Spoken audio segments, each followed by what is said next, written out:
1PW are enjoying the Know Your Enemy weekend. Without you fans, 1PW would not be able to do the quality pro wrestling events that we do. With that being said, 1PW has a sort of dilemma. Christian Cage became the #1 contender to the 1PW World title last night. And after what the champion, the Monster Abyss, did to the 9-year-old son of Steve Corino, 1PW was left with a bit of a problem. Do we strip Abyss of the 1PW World title? We should, but our fans would not stand for a corporate decision. So after a long meeting this morning, and taking into consideration that Christian Cage screwed you fans at the All or Nothing weekend, 1PW has come to this decision. Tonight's main event will be a 1PW World title match between Christian Cage versus Steve Corino versus Abyss. It's survival of the sickest! That Colby was sitting on. Sterling took Colby's chair, Corino took a fit.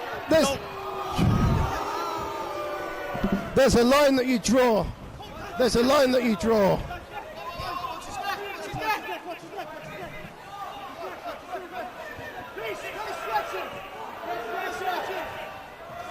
he okay? Is he okay?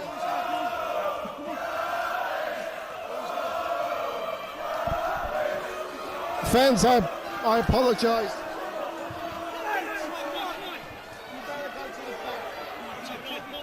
I apologise, fans. Joe Dombrowski's trying to attend to the situation here as well. I'm trying to find out what's happening. Is he out? What's going on? This. I feel bad for intruding here. This is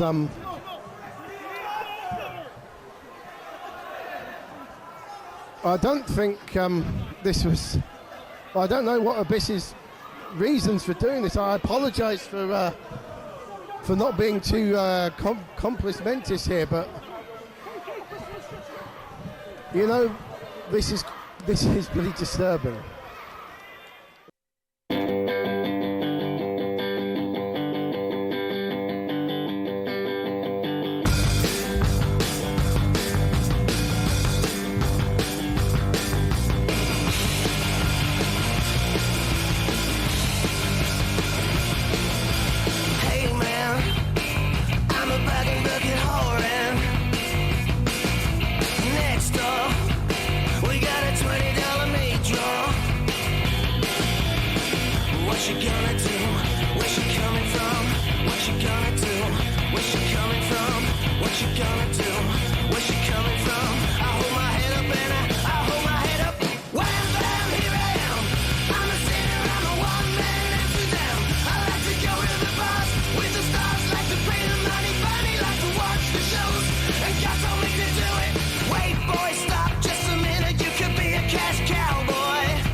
Live from the Doncaster Dome, this is 1PW's Know Your Enemy Night number 2. Joe Dombrowski alongside the Twisted Genius Dean A.S.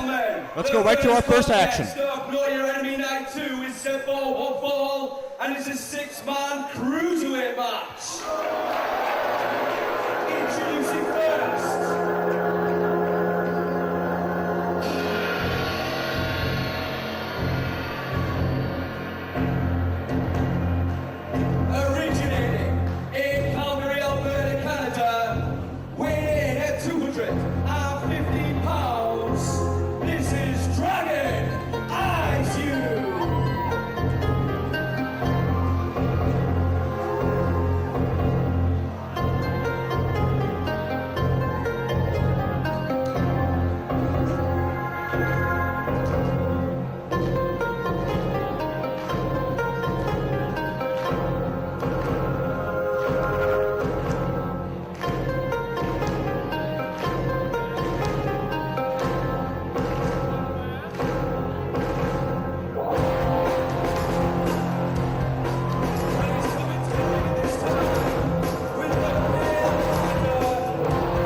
Will be fought under elimination rules and is also a scramble match.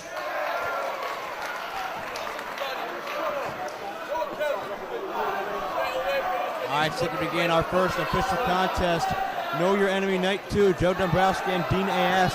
at ringside, and it's going to be a 6-way single elimination scramble. So quick.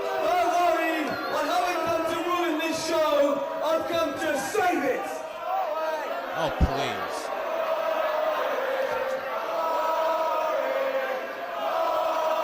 Yes. Certainly not a very endearing reaction for Andy Boy Simmons. Trust me when I say I've come to save this show, just like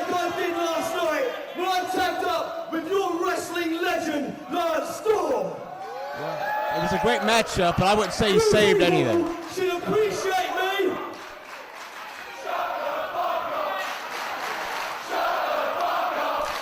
How rude and disrespectful. Well, you get what you ask for. Should appreciate me and love me, because if it wasn't for my goodwill, you people wouldn't have seen Ligero wrestle last night. It's a very fair point. Well, I don't know if I'd go that far. This is about you, fat boy. This is going directly to you. Although we lost.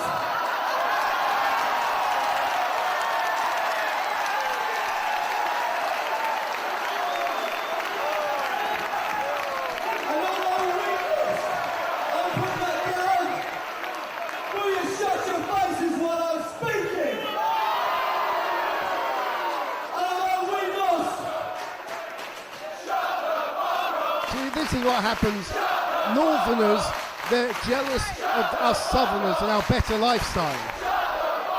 And this is what they do to us. I think Simmons has it coming based on that attitude. Now I come across any bunch of people as disrespectful as you scumbags here at 1PW. I'm putting my loss down to lack of preparation, and to be quite honest,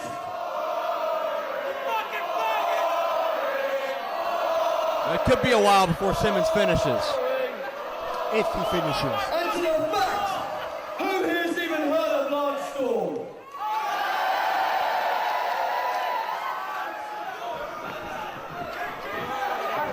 Now, as for you six boys in the ring,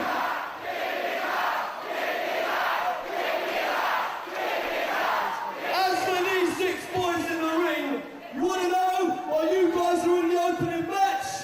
Because the cruiserweight never drawn anything in this business. Is he insane? Wasps make the sting, bees make the honey. Cruiserweights do the work, while the heavyweights make the money. Oh yeah! Oh, please. I get the feeling he's a little outnumbered. And Spud gonna take the fight to Simmons, and everybody else joining in. What an idiot, disrespecting 6 people right to their faces. Look out. Simmons to the outside, and security quick to sweep him away. Wait, check out Spud. Look out! Halo over the top. He just took out everybody in the security staff and Simmons. And Dragon Aisu spots the opportunity and starts wailing away on Spud. Go on, Dragon. And Andy Quilden tells us, I think, are we ready to start? Look out! The high-risk offense continues here. We got Lynn, Aisu, and Spud on the outside. Looks like Ligero's going to join in. Look out! Somersault collides with all 3 men.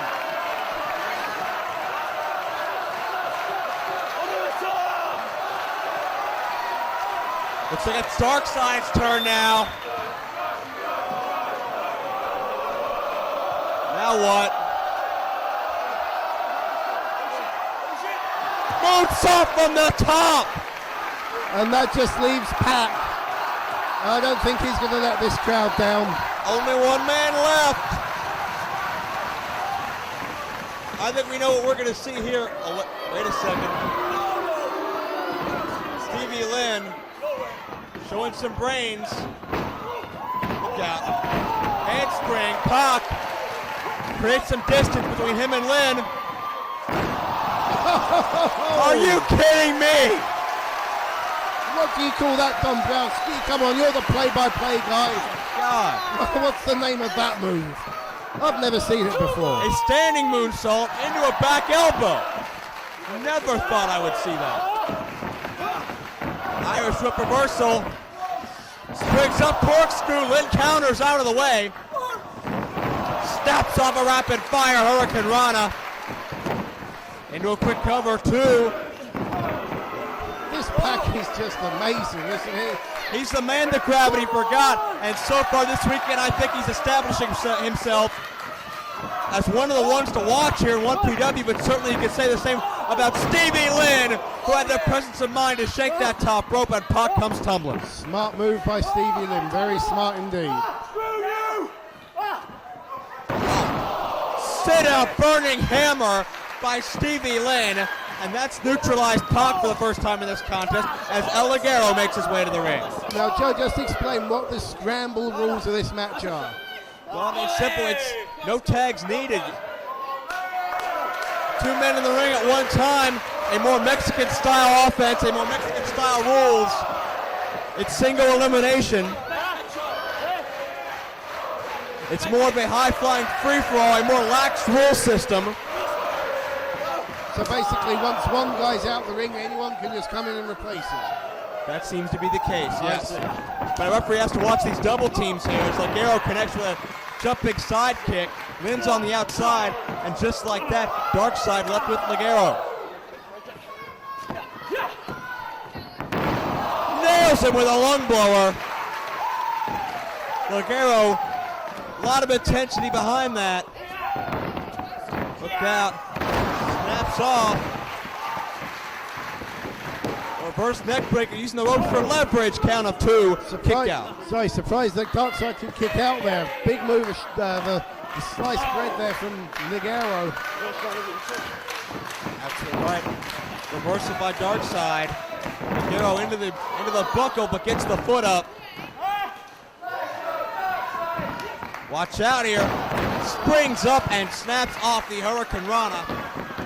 Such gracefulness behind the execution by Ligero. Now going to spring off the second turnbuckle.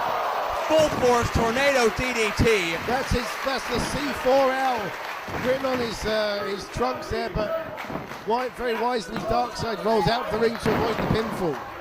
Spud gets hung up from behind. Going to spring in. But did not work out too well for Ligero.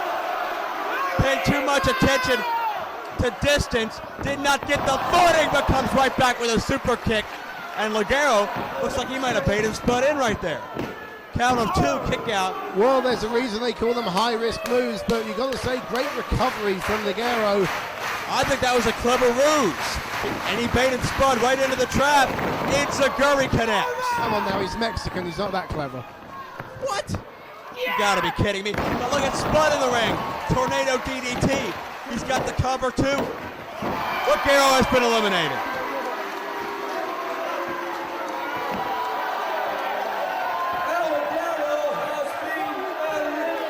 Oh, he's back. SJK at ringside.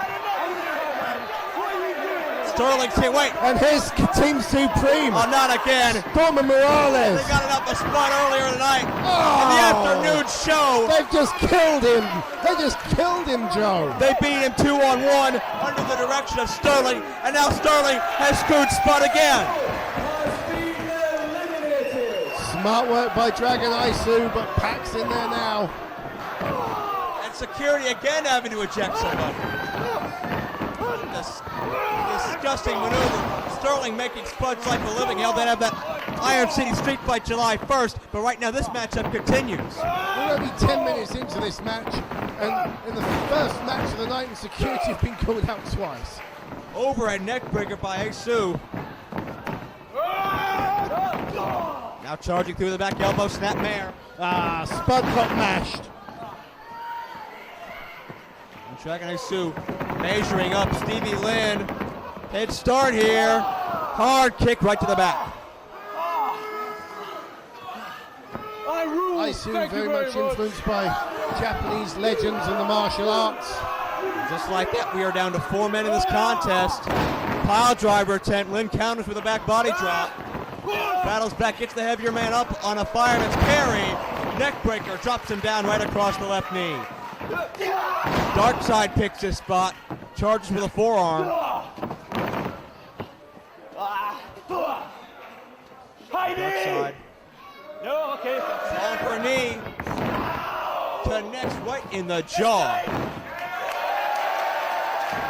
One time for Stevie Lynn now. In he goes. And that's a pretty devastating move, we've got to say, from Darkside.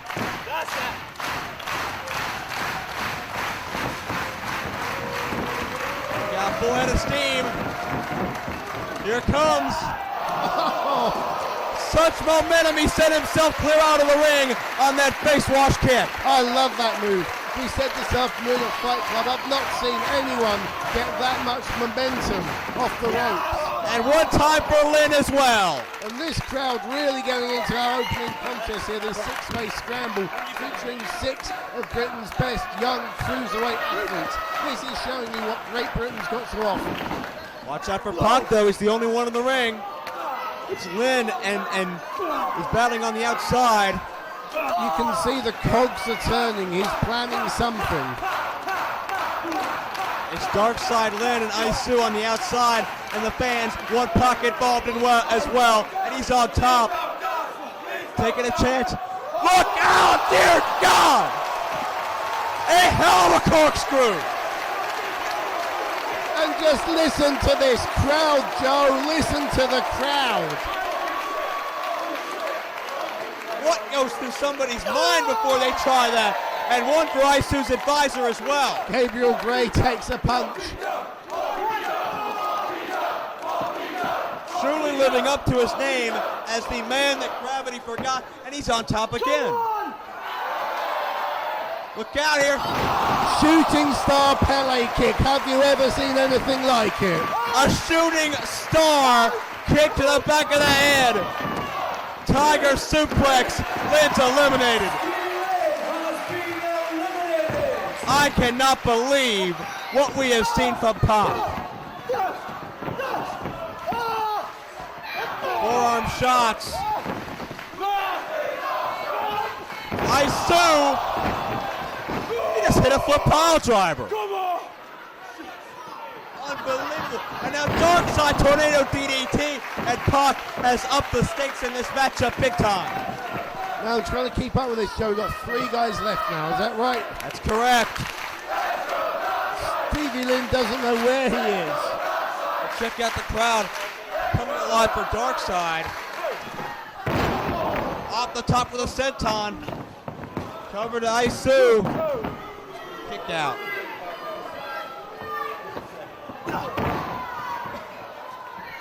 In again now. Darkside gets caught. Gets dropped and nailed. Backcracker, lung blower by any name, certainly effective on Darkside. Pac still down and out in the corner. Couple of hard knife edges.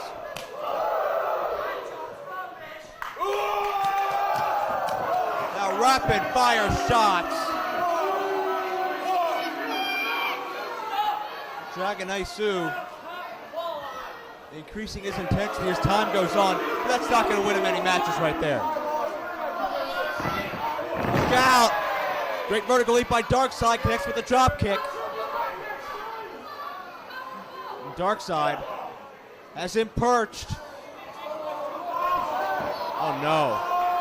Oh no. Are we going to see? Are we going to see? Third breaker! A move that's been outlawed in most of this business. Just can't Dragon Aisu. And outlawed for good reason, as you see there. Dropped straight on the back of his head. Now it's down to Darkside and Pac. And then there were 2. Pac, as Darkside set up a counter behind. Dragon suplex, just dropped the man square on top of his head. On the top of his head, not on the back of the neck, the top of the head. Unbelievable cover 2, no. Pac somehow manages to kick out. How is that neck not broken? I have no idea. No idea. Gets him up one more time. Who wants to sit the run? Darkside maybe going in for the kill here.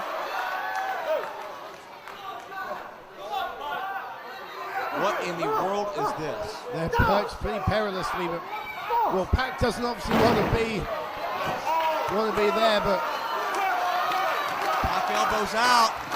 I think the crowd can sense something here. Look out. 630 connects. And not often in this business do you see a 6. My broadcast colleague, Dean A.S. A.S. is in the ring. Not sure why. Hopefully we'll find out soon. That was definitely awesome, all the way to start. And you know, I look around, this is my first time in 1PW. I look around, we've got a 2,000 sellout here. And I just want to say, personally, I want to say thank you to each and every one of you for coming here tonight. Thank you. For a moment of humbleness from my broadcast colleague, Mr. A.S. And ladies and gentlemen, I say thank you because I know that when you're on the minimum wage, it takes a long time to save up for a ticket to a show like this. So thank you very much for coming here tonight. That sounds more like the Twisted Genius we all know.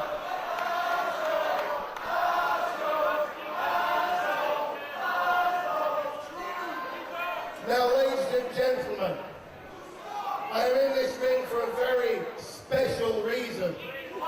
You see, I've got the scoop to beat all scoops, Dombrowski. Okay, well, let's hear it. You see, fans, they said on the internet, they said in the sheets that this man couldn't come tonight to 1PW. They said because he'd injured his knee on a big show in America. That's Samoa Joe, that's right. Not here tonight. He wouldn't be here. But you know what? When you're the Twisted Genius and you got the connections I've got, I picked up the phone and I booked a last-minute flight because my special guest right now, please, let's hit the music. I don't know if I would trust Dean A.S. if I was this capacity crowd. Samoa Joe's name, everybody, by saying that Samoa Joe fears him. Is he out of his mind? Samoa Joe would tear him limb from limb and he wouldn't have a prayer. My friend, Julio.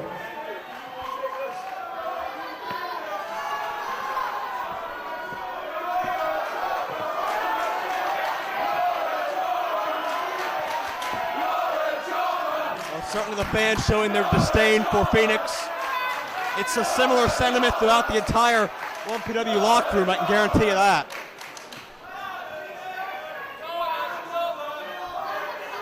Not flawless by any stretch.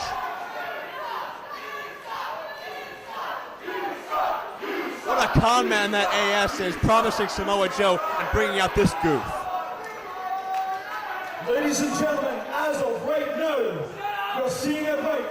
The icon of self-indulgence, otherwise known as the Flawless One, is back in 1PW. Unfortunately.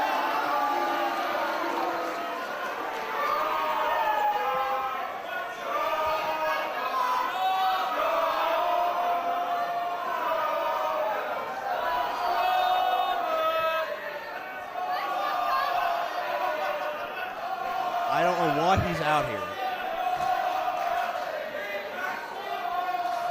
But certainly we'd rather have him elsewhere. He's not really welcome in the locker room. I guess he has to stay out here. You should have already known, Mr. Popularity, the Samoan submission machine, Samoa Joe, is not here tonight. And it's certainly not because of Jay Phoenix, because of a doctor-ordered knee injury. Now, let's make this perfectly clear. I'm not here to pick on anyone. Joe is not here. Joe is not here, not because he doesn't care about the fans, not because he doesn't care about 1PW. Joe isn't here simply because, in my opinion, he is an absolute soaking wet pussy. And Joe is going to see this piece of footage at some point and I feel sorry for Jay Phoenix when he does. Wasn't that just brilliant, Dombrowski? It's all in my opinion. What a con man you are.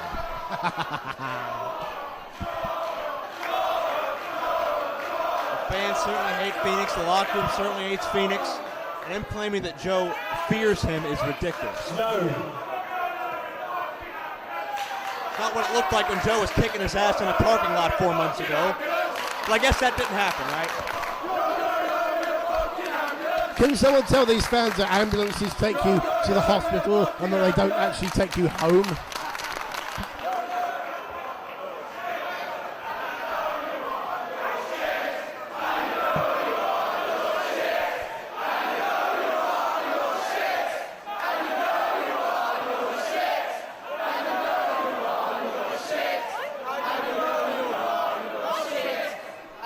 Despite the fact that now my feelings are extremely hot, I will continue on.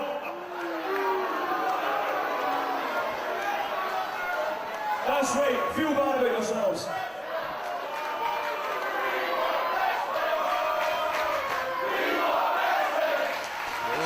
Is Phoenix done wasting our time? Okay. You want wrestling, and that is exactly the reason why I'm out here. Now, other than the fact that I desire a confrontation with Joe, 1PW have not assigned me an opponent for tonight.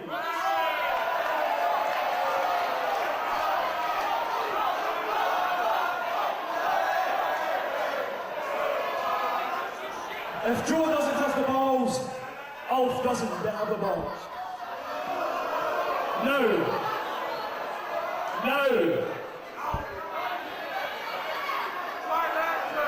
for any of you who don't already know, about 4 months ago, I received a call from the 1PW office, and in exact words, they said,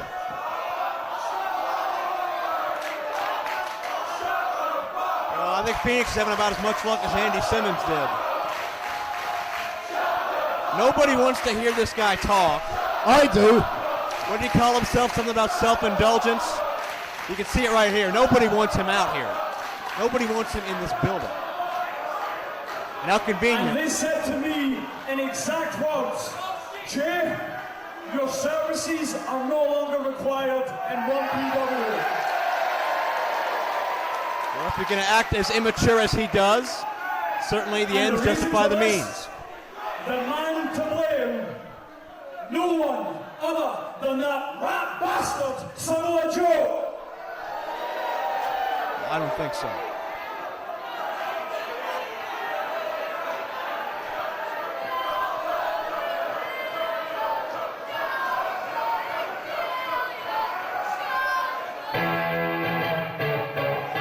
Wait a second. It looks like we may have someone stepping up to the challenge of Jay Phoenix.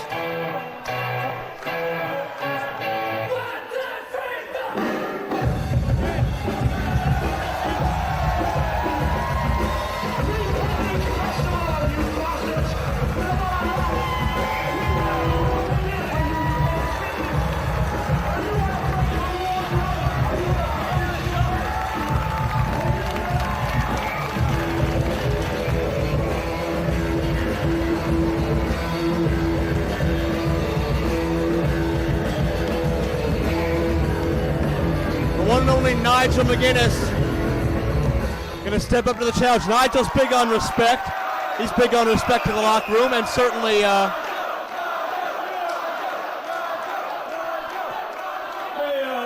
listen mate, I don't know you, but fans aren't allowed in the ring.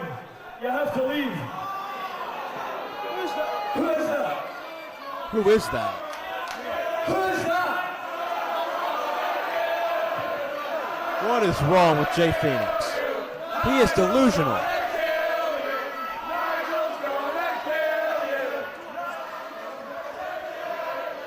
In case you couldn't hear, there's 2,000 people here telling you I'm about to kill you.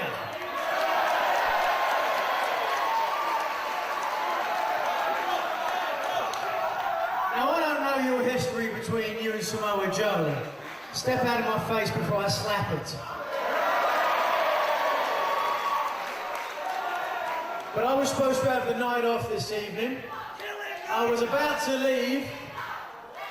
What have I found? Someone took my wallet. Oh my. And why is it, every time I ask one of the boys, your name keeps cropping up? Well, he has that reputation. That wasn't you. Yeah, this is all about If it rumours. wasn't you, I'm sure you won't mind me checking. Make sure you didn't bring it out in now.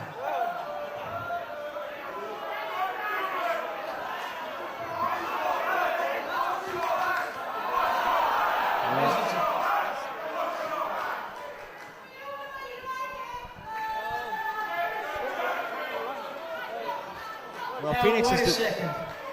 Did you come out here dressed like that? You didn't bring a jacket with you to the ring. What do you mean no? Is that his jacket? Wearing one earlier. So you don't mind if I check your jacket? Was he? Yes, he was. He had that flag, but I didn't see him wearing a jacket. I think you were too busy soaking up your own spotlight in the ring. Yeah, maybe so. You got a fair point there, Dombrowski. Well- but let's face it, he was hilarious. And Phoenix from behind, a sucker punch, a back jumper. And doing that to Samoa Joe's what got him fired. And the ref Tony Barrett says ring the bell. Jay Phoenix's disrespect towards Samoa Joe left him out of a job. And Phoenix tries to catch Nigel. And Nigel just beats the hell out of him. Hard impact, 2 kick out.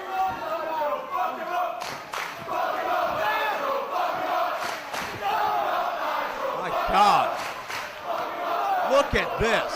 Nigel McGuinness assaulting Phoenix. Oh, dear Lord. Well, I'll tell you something, Joe. Jay Phoenix is going to earn every cent that he stole from Nigel McGuinness. Nigel McGuinness hasn't had a good weekend. Firstly, he was unsuccessful in the challenge for the Global Honored Crown World Tag Titles. Last night they went to a draw at Fight Club this afternoon. He got pinned by Darren Burridge. He's not had a good weekend, and I think he wants to take out his frustrations on Jay Phoenix. Right. I still can't believe Jay Phoenix is back in 1PW, and I can't believe he is taunting Samoa Joe. We saw him last night have a pillow saying Samoa Joe fears Jay Phoenix, which is ridiculous. And what kind of a man assaults another man from behind with a pillow in a hotel at about 3 in the morning? What kind of a disgusting act is that? In America, you have that amendment, what's it called, where you don't have to say anything. Oh, you're pleading the fifth, right? That's the one. Yeah, I'm going to do that, Joe. Yeah. Oh, sure. I mean, it's one thing to wind up these minimum wage idiots here in Doncaster, but it's a totally different thing to wind up a guy like Samoa Joe. Nigel back on the attack of Jay Phoenix, and this is a beating that Jay Phoenix has had coming to him for 4 months. Nigel and Joe aren't the best of friends, but there's certainly a hell of a lot of mutual respect there between them. And you know word has got back to Nigel about everything Jay Phoenix has done in the past, and this is a little bit of a receipt. Well, yeah, there's a code of honor among the wrestlers, but I said it once, I'll say it again. This is all based on internet rumors. Ouch! Cover 2. And a kick out. And let's face it, Joe, you can't believe everything. In fact, you can't believe anything you read on the internet. You can believe something. I don't need to believe the internet. I was there for Phoenix's termination. And Phoenix goes downstairs on Nigel McGuinness, and now knee first to the forehead. Phoenix starts to mount a little bit of an offense here. Nicely done overhead neck breaker. Say what you want about his attitude. The man can wrestle. Cover. 2 count only. Exactly. Get past the hype and the boy can wrestle. But you see, the hammer. Come on, man. Do not use the hammer. hey, it's good for Smothers last night, but suddenly now you don't like the idea. Please get that out of his hand. Please. Referee returning that hammer. He's got a pillow. referee. Come on now, Rick. What in the hell is he going to do with that? Jay's gonna kill you. What a maroon. Drop toe hold, and the pillow cushion is fall. Nice soft landing. Phoenix thinks he's outsmarted McGuinness. Not so much. Hard clothesline. McGuinness. No, kick out. See, I think a lot of these rumors are put about by people jealous of Jay Phoenix's talent. No, I think more like disgusted by his attitude. Both on and off camera. Tower of London. Good night, Jay Phoenix. Nigel gets the cover. 3 count. Good night. Here is your winner, Nigel McGuinness. Joe, if Jay Phoenix had time to prepare for Nigel McGuinness, he could beat him every day of the week. But it's only because McGuinness came here to surprise Jay Phoenix that McGuinness won the match. I'm telling you now. I don't know about that. Jay Phoenix does not have a clue.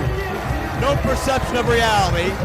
He thinks he's bad enough to take Samoa Joe. He thinks he's bad enough to hit somebody with a damn pillow. And he finally got a little bit, a small bit of comeuppance. But I'll tell you this, there's a lot of people in this wrestling world that Jay Phoenix is upset. And if Jay Phoenix keeps acting like he's acting, this will be far from the last time somebody wants to tear him limb from limb. And I know as soon as Samoa Joe gets back from 1PW, he's got to have some words for Phoenix.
You know, the day has finally come. 1PW's greatest tag team. We've got enough gold around our necks. It's about time we put some around our waist. And today, this very day, me and you are going to carry them straps. We're going to lift them above our heads. And we're going to be 1PW tag team champions in about a couple of hours, mate. You up for it, yeah? I'm ready. I'm psyched. Okay, son. We were born to do this. Let's do this.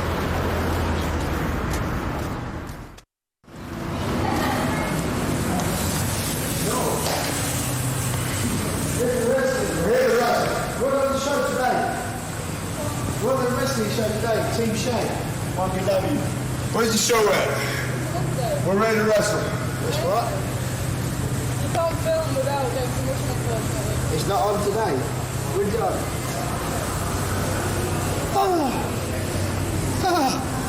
It's not on, man. Wrestling's on tomorrow? Well, I thought it was today, mate. What's the date today? 26.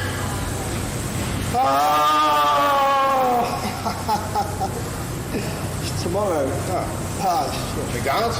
Yeah. See that?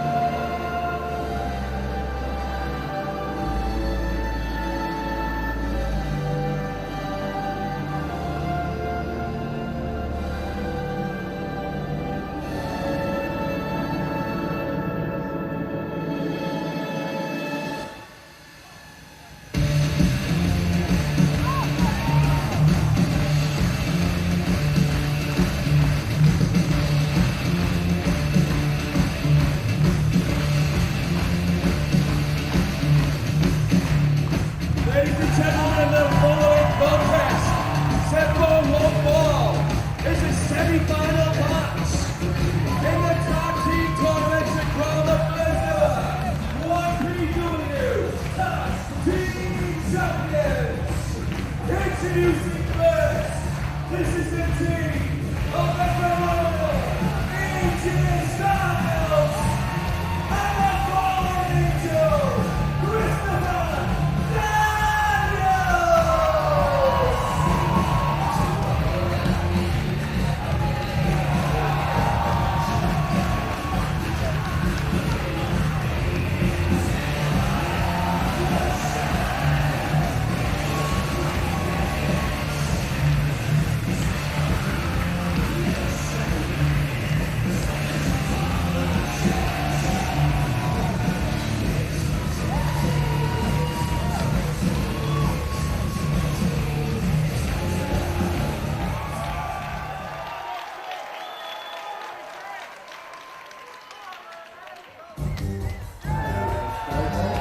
This is the team of Classic Colt Cabana. The Booker One, Darren Burridge. They are collectively known as Team Street Hooligan Adventure Gang, Team SHAG. They're on the balcony. I hate this song. Oh, you gotta love it. I always thought you Americans had no taste. You've just proven it to me, Dombrowski.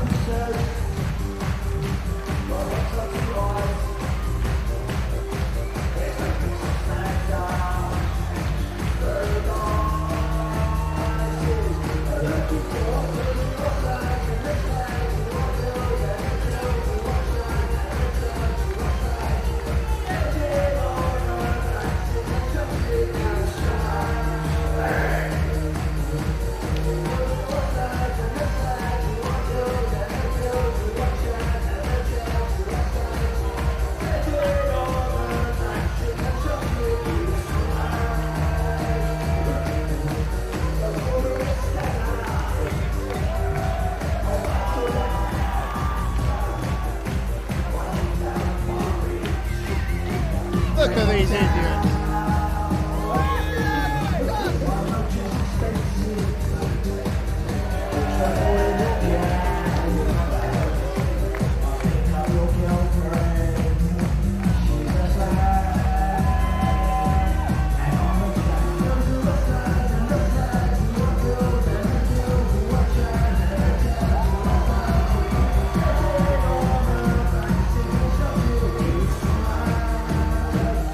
Well, you know, AJ's the one who doesn't look too impressed by it, and Daniels, who I would have thought would have been appalled by all this tomfoolery, seems to be actually getting into the beat of the song. Check this out, even Christopher Daniels is bobbing his head to the music.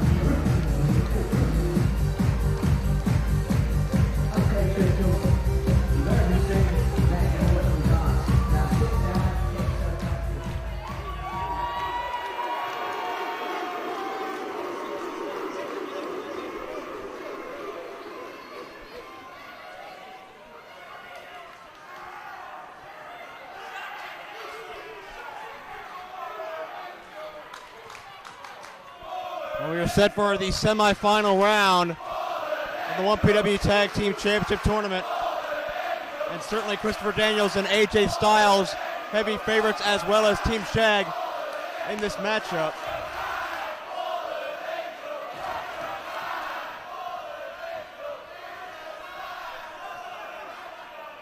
It'll be very difficult to actually determine, as Cabana watching himself on the video wall. What? AJ trying it too. Certainly there's a very unique dynamic in this contest here. It's going to be very...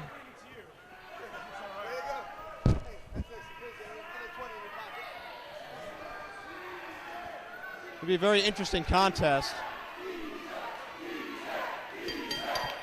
Match has started. I don't know if there's a more unorthodox team in all of professional wrestling than Classic Colt Cabana and the Pucker One Darren Burridge, the Street Hooligan Adventure Gang, collectively known as Team SHAG.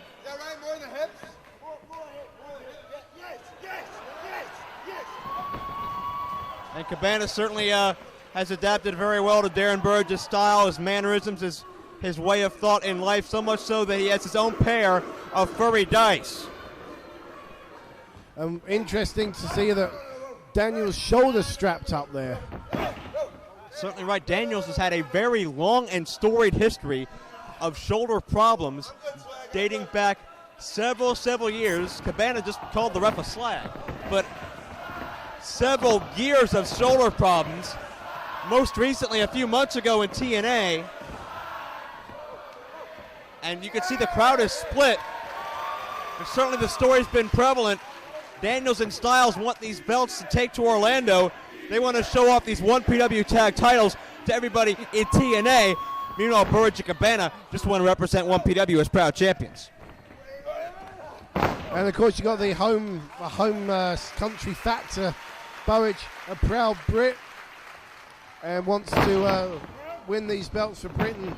Union Jacks decorating the title belts. Certainly right now. Smart move by Cabana, countering the monkey flip. And much to Daniel's chagrin. And AJ and Daniels don't know quite how to figure out Team Shag thus far. Very unorthodox, well, not an unorthodox style of wrestling. They wrestle their own, a regular style of wrestling. It's just all the decoration around it, all the mind games and the dancing and that's obviously surprisingly got into Daniel's head. You never know what you're going to see next from Cabana and Burridge as Daniel cinches in the side headlock.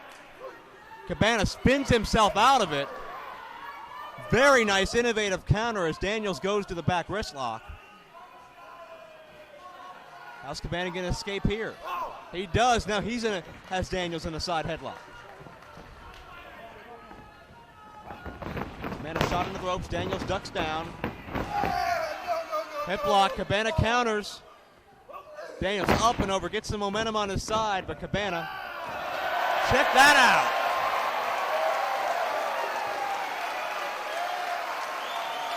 Daniels struts his way right out of trouble. A little bit of maybe some Elvis mannerisms there. Was it Elvis or was it Loki? Or a combination of the two?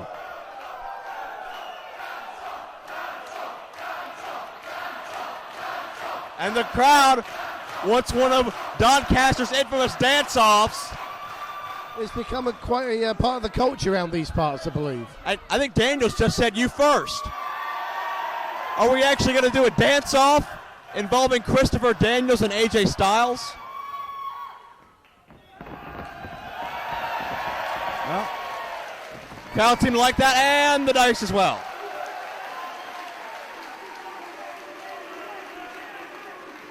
Now, what in the world is the Fallen Angel going to do? I think he's getting advice on dance steps from AJ Styles. Oh, wait a second. What's... Oh!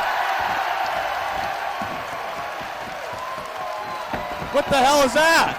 I think that's Daniel's impression of Burridge, and listen to this crowd. We had a little bit of Blue Meanie to start out. I think that was... Oh, Blue Meanie, I beg your pardon. I think that was the Happy Heel Jig. A little bit of Curryman action. Of course, Daniel's heavily influenced by Curryman in his style, and vice versa. Oh, now what?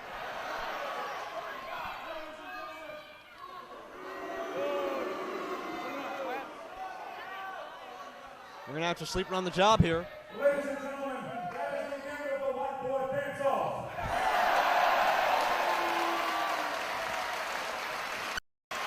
Straight up from Christopher Daniels.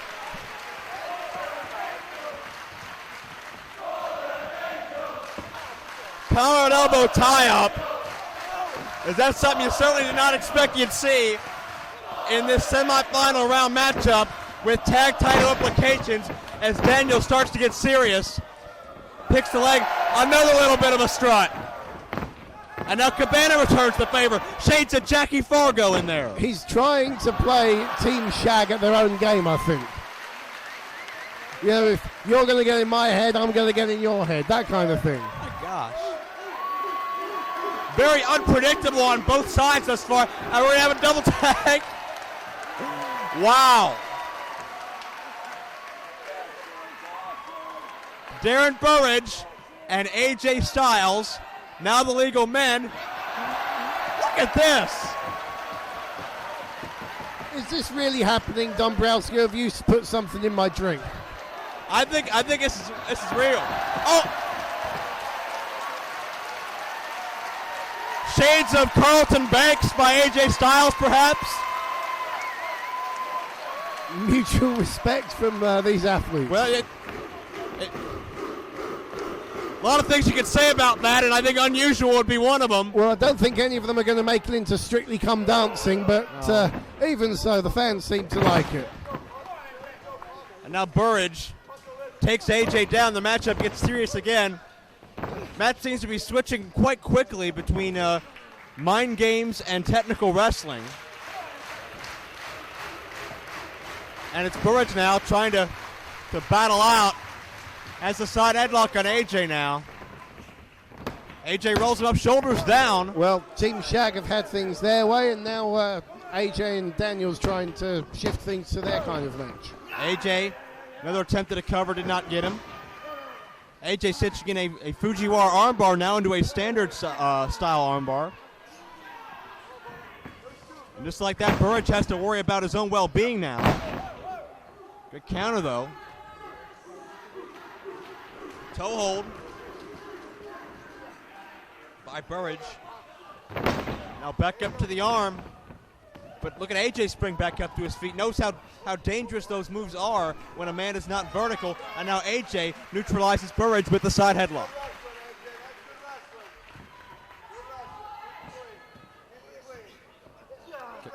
Cabana complimenting both men on their clean wrestling. So you think we're going to get a good clean contest here then? Well, I think so far we have. You can never underestimate these four guys. You never know what they're going to do. And check out that unique takedown. Variation of an arm drag into a standard version. And AJ continues to control Darren Burridge right now in this contest. Cabana says not too shabby.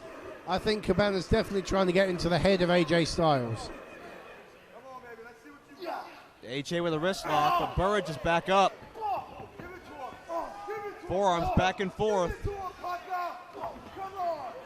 Cabana trying to will on his partner. And Burridge, hip lock takedown.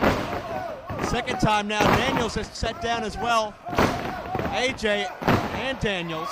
Well, how about this? Oh, no. One for the ref. Referee trying to get involved. Cabana trying to get involved. Burridge is on a roll. Burridge needs to calm down. I was going to say, very impressive that Burridge was able to take on both Daniels and Styles at the same time. I mean, how many people can say that in the world of wrestling? Very, very true. And Burridge finally realizing his mistake, and all's well. And Daniels taking refuge behind a photographer. But quick roll up by AJ from behind. Reversal of the pressure. Burridge on top. Another near fall. And AJ comes up with a drop kick. Right on the money. You could hear that connect with Burridge's jaw, and he might be out. Or at least he looks very glassy-eyed to me. Tag made to the fallen angel, Christopher Daniels. Gonna be strange to see who the tag team cohesion advantage goes to as we have an ear fall. Daniels and Styles have been teaming quite frequently over the past several months, but they've always also been rivals as well for several years. Meanwhile, Cabana and Burridge also fairly new to the tag team scene together. Double elbow, covered by AJ. And the other thing to note, of course, is that Burridge and Cabana only been teaming up in 1PW, whereas, as we mentioned before, AJ Styles and Christopher Daniels have been teaming up a fair bit in TNA as well as 1PW. Certainly true. Styles now. Taps the feet, going for the Muda lock. Stretching away at both ends of Burridge's body. And listen to Burridge screaming in pain, Joe. This is a submission attempt.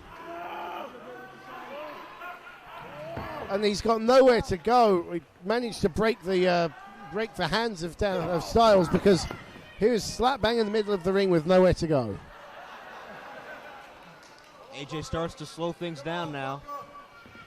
Cabana continues to try to will on Burridge, but now Styles and Daniels start to run away with the advantage in this matchup. They have Burridge trapped in their own corner. Certainly not the place you want to be, especially in a matchup with these kind of stakes, with these kind of athletes involved.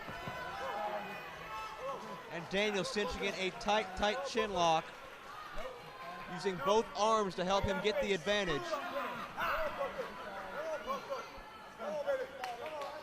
Well, they've certainly picked Burridge as the lesser experienced man on the team. He's 4-year pro compared to Cabana's 8 years. And, well, as good tag team strategy is, you pick one guy, you try and isolate him from his partner, and that's what Daniels and Styles have been able to do so far. Burridge back to his feet, but Daniels could sense the momentum sway. Immediately nails Burridge and gets the advantage back in his favor, but Burridge goes underneath. Look out. Burridge keeping Daniels guessing here. Doesn't know which way he's going to go next. And connects with that German suplex. Beautiful. Daniels had no idea which direction Burridge was coming from, and now in that confusion, in that state of mind Daniels is at now, it could lead Burridge to making a tag he desperately needs. You see, Christopher Daniels needs to watch his old Johnny Saint tapes and he'd know what was happening. Burridge with a tag, in comes classic Colt Cabana. And Cabana cleans house of both Styles and Daniels, although Daniels still the legal man. And Cabana, a little flip-flop and fly here. Team Shag really did need that tag. Counter the bionic elbow by Styles and Daniels. And Cabana still gets funky like a monkey.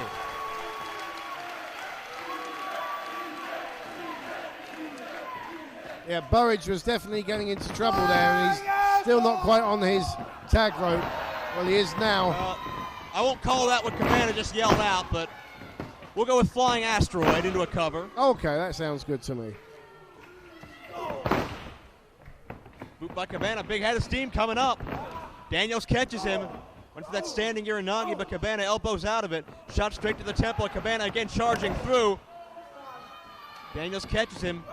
Hits the Uranagi this time. No, Cabana hangs on. Nicely reversed. Sends him over with an arm drag. Huge boot cover, but Styles in quickly to interrupt. AJ sensed the danger there, Joe, from a big boot to the face, catching Daniels by surprise, and Daniels still in trouble, and that's why he's tagged out, I think. Certainly right. AJ springs in with that graceful flying form cover, and Styles was a second away from advancing to the finals of our tag team tournament. Did you see the hang time he got on that, Joe? That was amazing. He just floated. Burridge whips him in. Double back elbow. Another double elbow. After some interesting shenanigans, but Daniels interrupts both men on top of Styles. That's a questionable move in terms of legality anyway. They've certainly meshed well as a team in a short space of time, haven't they, these two? Certainly correct. Now it's Burridge paired off with Daniels. It's Cabana with AJ Styles. Cabana going for maybe the Colt 45 coming up. Signaling for it, but Daniels saw it coming, pulled Styles out of harm's way. As we said, Daniels and Cabana are very familiar with each other. They've been around Ring of Honor since the opening times, and he knew what was coming with that Colt 45. Double Nurple. Sends him out of the ring by the chest. Now that should be an illegal move. We saw that last night. That's not allowed. Look at the look of agony on Christopher Daniels' face. I'm assuming you have a 5 count to break that. Look out. Burridge with a tope, risking life and limb for the tag titles. Meanwhile, Cabana and AJ left alone in the ring. Look out, gets the boot. Colt 45 coming up this time. No, AJ counters. Nice. Traps the arms. Styles clash. Oh. AJ drives him down. Cover 2 and got him. Nobody kicks out of the Styles Clash, and Joe, we have got our first finalists. AJ Styles and Christopher Daniels go into the final.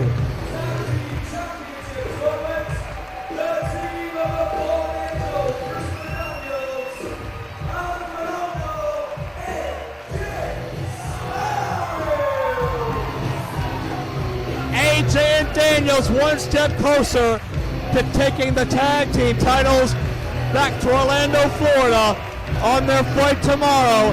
AJ and Daniels, the most decorated team as far as individual success goes in this tournament. Tonight, maybe their first set of tag titles together. They're 2/3 of the way to victory. The semi-finals, the tag team tournament will continue right now.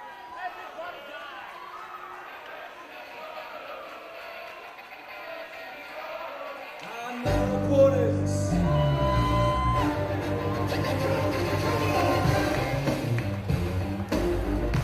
Representing the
And of course, we got to hear from Tracy Smothers, the wild-eyed Southern boy, before this semifinal match starts.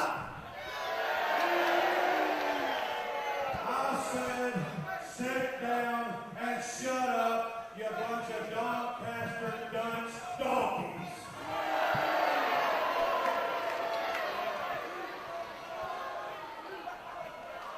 Winkers and laggies.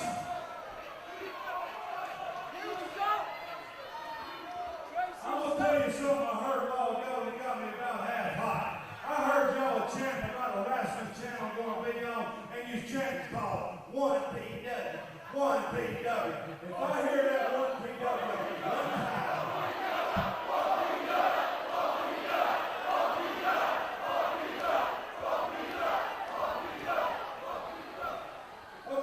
okay. You know, if I didn't know better, I think y'all don't like Chris Henry. Y'all don't like Southern Company, do you? What's a good thing is we don't like y'all either. We don't like England. And we got two of English spies. How about a hand for Johnny Storm and Jody Fox? Y'all like these guys, right? Well, we don't like them. And I'm going to tell you something now. You should be chanting SCW, and that's for Southern Comfort Wrestling. You know something what I'm going to do here, boys? I'm going to give you the chance to forfeit right here, okay? Either that, or I'm going to take my shirt off, and I'm going to show you that the girls are going to go crazy, and the divorce rate's going to go up. Girlfriends will leave boyfriends, and I'll show you what we think of 1PW. Because if I hear that again, I promise you, I will paintbrush slap everyone in this building. And I mean, if I hear 1PW, I mean business. I'm sick of hearing it. Darkside Aisu, baby. I don't want to hear you. Guys think you're part of this. Shut up, that 1PW. This is what we think of you, 1PW. Well, he alleges the divorce rate goes up when the shirt comes off.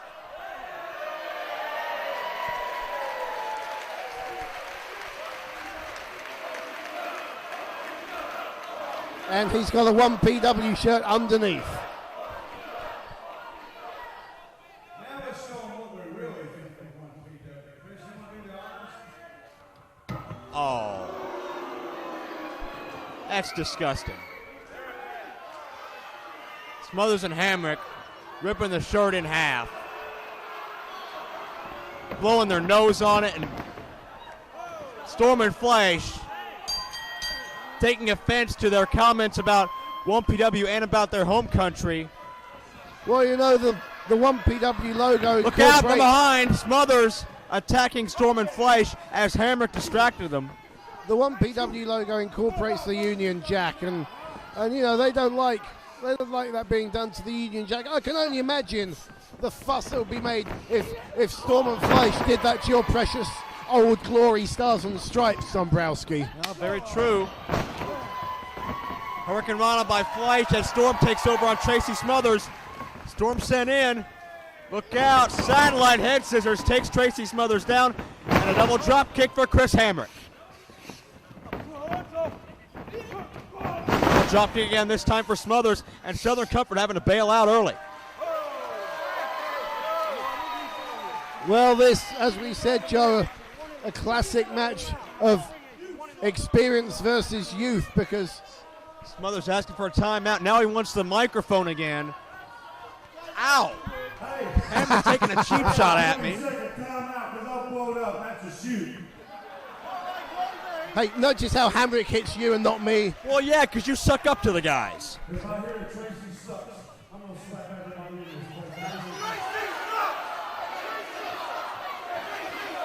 That never works. Everybody's going to die.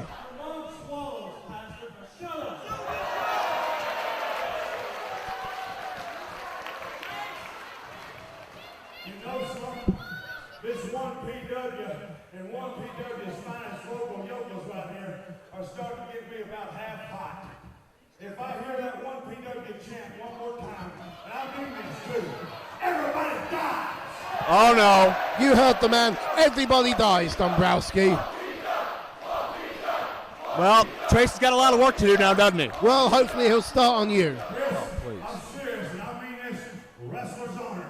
No dance off tonight. We are going through these guys, and we are going to beat AJ Styles and Christopher Daniels, two of the best wrestlers in the world, and we are going to be the 1PW champions, and we're going to change the whole promotion to SCW. But we can do it in a sportsman way. Let's just put the past 6 or 7 minutes behind us. We just want to be free. Come straight up. Straight up. We just want to be free. Well, no comedy, I mean it.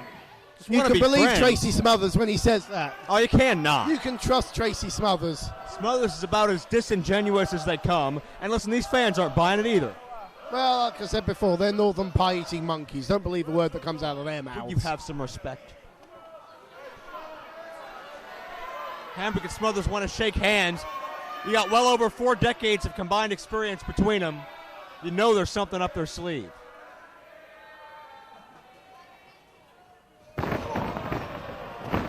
And that's where the experience counts. So much for being sportsmen, huh? Fleisch puts on the brake. Storm now wants the mic. He's got to talk.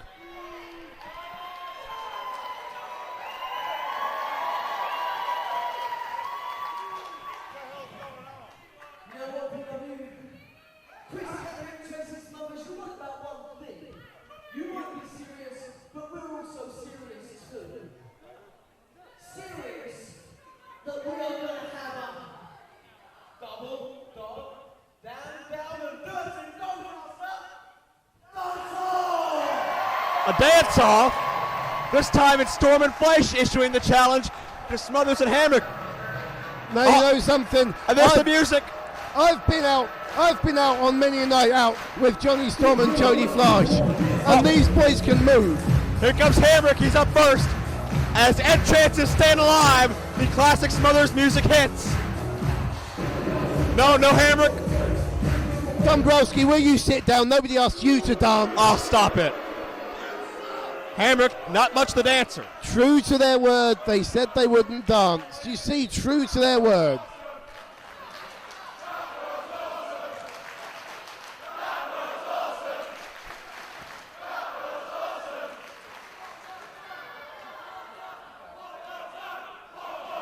Well, what are we going to see here?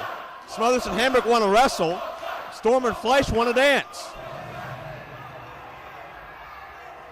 Here we go. No, Smothers is trying to keep it out of his ears. He just can't resist the beat. Oh, when he hears that music. He can't help himself. Dude, he's got to dance. Oh, look at him go.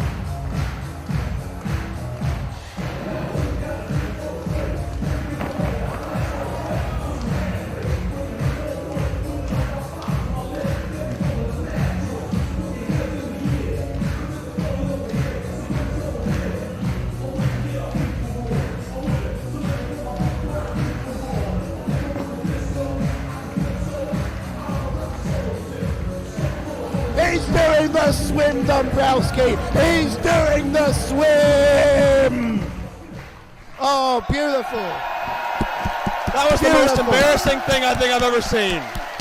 No, that was you in the bar last night. That's the most embarrassing thing I've ever seen. 3 beers and you're on the floor.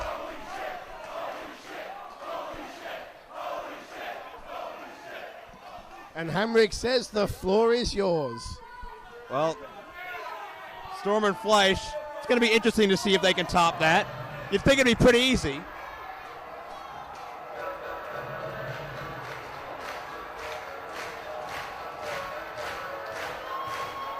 Well, let's see what they got. Look at that! And Smothers is still dancing. He can't help it when that music plays. He can't control himself. Oh, we got a double worm. Are you kidding me? But look out behind you.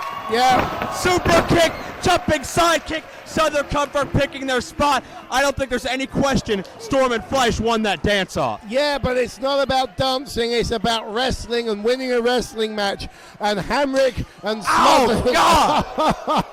Hambrick has got to have the hardest chops in this business. Hambrick and Smothers showing their edge and experience. Double whip in by Southern Comfort. Storm gets taken down. Double elbow. I mean, if you combine the experience of Fleisch and Storm, add 10 years, and it's still not anywhere near Smothers' experience. That's another Twisted Genius fact for you, Dombrowski. Hamrick's distracting the official. Storm has Smothers in a backslide.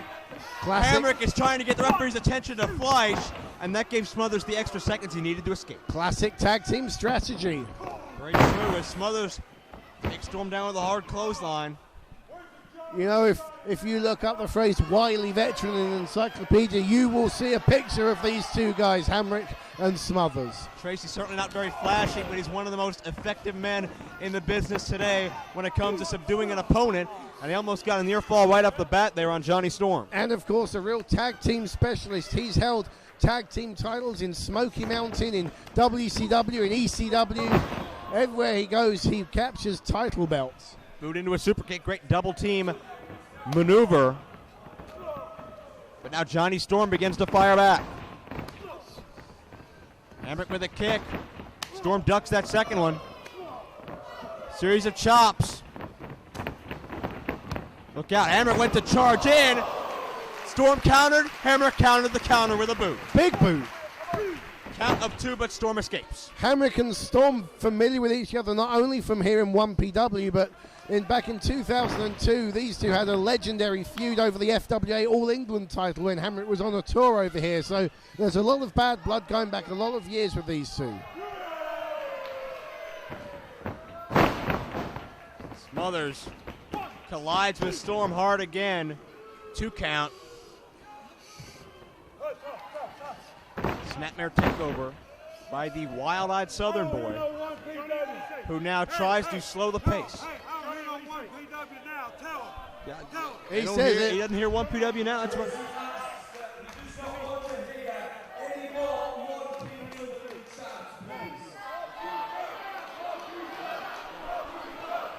Well, Smothers certainly enjoys wrestling in complete silence, but he's not going to get that with the vocal, boisterous crowd here in Doncaster. I do think if I asked Stevie Aaron to announce, please don't set yourself on fire, everyone would put themselves aflame or something. I mean, listen to these idiots. Maybe despite you. But Smothers is slowing the tempo and grounding the flyer. And using his weight advantage there, because, of course, all the weight of Tracy Smothers, 235 pounds, leaning on Johnny Storm. Count of 2. Storm right back into things. Johnny Storm trying to get back to that vertical base. I think Smothers' infatuation with having the crowd in silence is the only thing holding Southern Comfort back here. That's the one main weakness they have. They've got the veteran skills. Hamrick certainly brings the aerial ability. They both can brawl. And Smothers almost got a nosebleed on the second rope. Forearm from the first rope does not work. That took a lot out of Tracy. Yeah, charging with a forearm. And Storm ramming his own boot into Smothers' head before dropping it. That's the Fantastic Four. There's the fourth bit. Another signature move of Johnny Storm, the Fantastic Four. Do you get it? Storm, Fantastic Four, you know. I understand. Well, you know, sometimes I know I have to make things a bit blindingly obvious to you Americans. Integuri kick takes down Smothers. Tracy's back up, could not get to Fleisch in time to interrupt the tag. The Phoenix is the legal man. Jody Fleisch spinning heel kick to Smothers. Hamrick in from behind. Fleisch did not see him coming. Fleisch reverses it. Hamrick with a kick. Fleisch uses that momentum to spring up into the Integuri. He was too busy mugging to the crowd initially, and then and he got caught. But Johnny Storm, Southern Comfort trying to regroup, but Storm connects with a corkscrew pescado. And I think Jody won't be too far behind. Watch out for Fleisch. Smothers and Hamrick can't do anything but watch. My God, a moonsault! Straight into the guardrail. The men crashed into each other. The men crashed into the steel. And yes, the men crashed into concrete as well. They're letting it all hang out here in the quest to become the first 1PW World Tag Team Champions. You have to wonder, will Storm and Fleisch let the home country emotions get in the way of sound strategy? Oh, Smothers went to the eyes. Storm gets dropped with a flatliner by Smothers. Deep hook. Thankfully, Fleisch in there to save. Keep in mind the winners of this contest move on to the finals of our tag title tournament later tonight to face AJ Styles and Christopher Daniels, who have already qualified. Fleisch going for the shooting star, able to land on his feet. Standing shooting star connects. Cover, 2, no, Hamrick interrupts. What great presence of mind. Jody Fleisch saw as he left his feet that Smothers had moved and managed to land on his feet and hit it from a standing position. Look out. Oh! Dixie drop coming up by Hamrick. Levels him, cover, 2, and a kick out. And if Johnny Storm hadn't done that, I tell you now that Hamrick and Smothers' Southern Comfort would be in the final. Oh, Storm trips up Hamrick, however. Storm charging in. Double spring. Connects with a Hurricane Rana. Beautifully done. Storm with a cover to the finals. No, not yet. Only just, Joe, only just kicking out. And they're now breaking out the big moves, trying to finish this one off as early as they can so that they're fresh enough for the final. Look out! You heard the thud. Storm sidestepped Hamrick, who went crashing through the ropes. And now Tracy on his own with Johnny Storm. Fleisch still in the ring, however. Hamrick may be wiped out for good. In the ring, a double team. Leg sweep. Low drop kicks to the temples. Fleisch immediately to the outside. Looking to take a chance here. High risk. You can call it total elimination, whatever you want. 3 counts, they win it. A springboard total elimination, and the Brits, Joe Dombrowski, the Brits are in the final.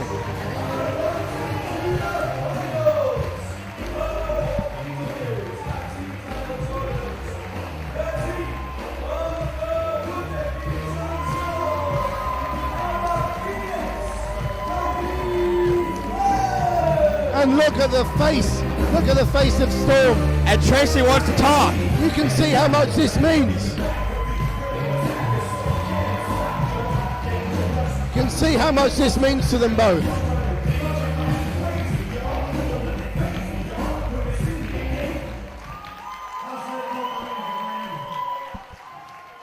You bunch of rednecks, y'all like that, didn't you?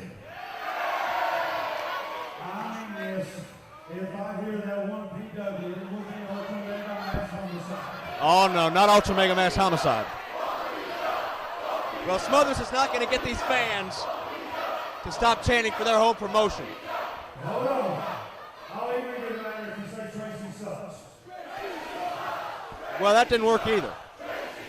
I don't know what Smothers' infatuation is with our capacity crowd. No, lose no that ass mind if you chant everybody dies. Nothing to do that.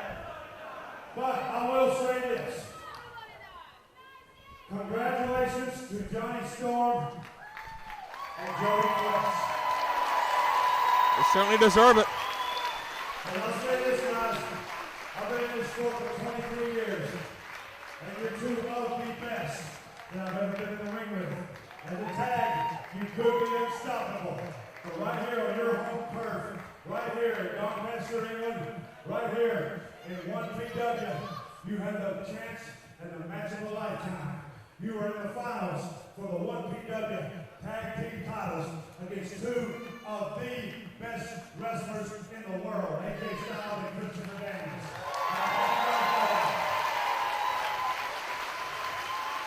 I'll tell you something.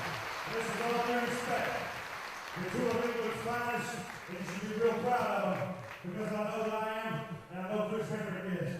Best of luck to you, because if there's two guys that had a chance of beating them from your home turf, it's you two guys. Good luck. Hell of a showing from Tracy Smothers and Chris Hamrick as they endorse Fleisch and Storm as potential future tag team champions. I watched Johnny Storm when I was this high. He's kicking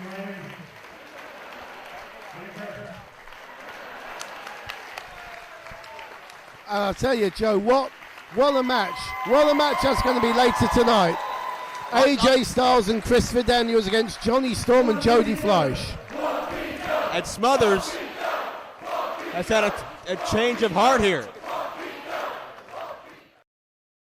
Johnny Storm, Jody Fleisch, the Fallen Angel, Christopher Daniels, the phenomenal AJ Styles. See, I don't know if you guys know this, but as individuals, we've held more titles than you guys will ever have in your career. And now as a tag team, I gotta be honest, I don't see how we can lose. Johnny Storm, Jody Fleisch, congratulations! You just assured yourself the first runner-up spot in the 1PW Tag Team Title Tournament. Because you may be the best in Great Britain, but let's be honest, AJ Styles and Christopher Daniels, we are superstars on a worldwide scale. So as good as you are, let's be honest, buddies, standing next to us, you just don't measure up. In the end, AJ and I, we're gonna represent 1PW as the greatest tag team champions in history. And just so you know, it's not a threat, and that's not a promise. That's the gospel, according to the patron saint of Phenomenal and God's gift to wrestling.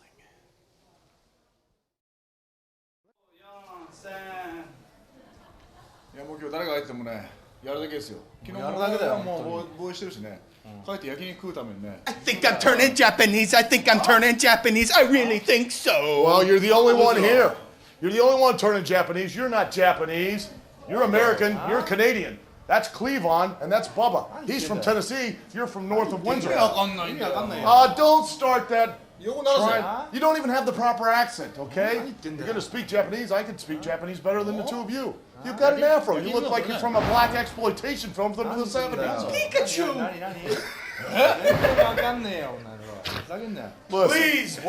Please, can we stop the babbling buffoonery that's going on here?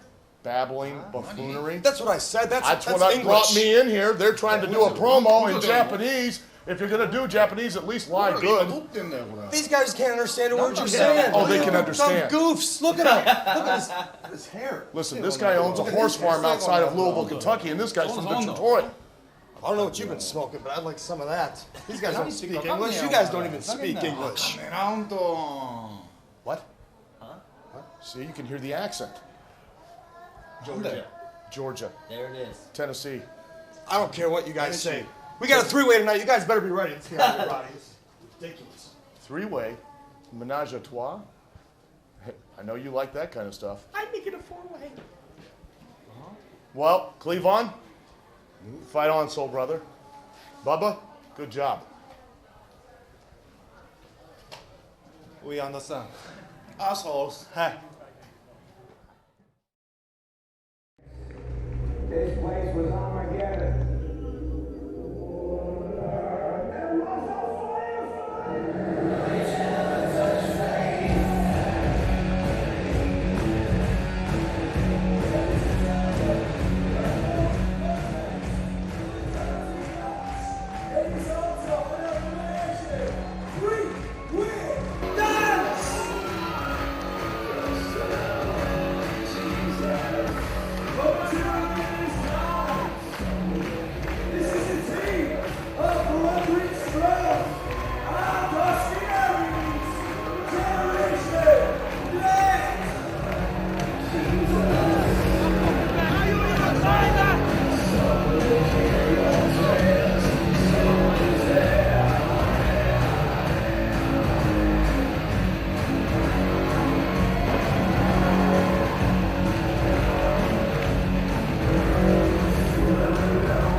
Japan.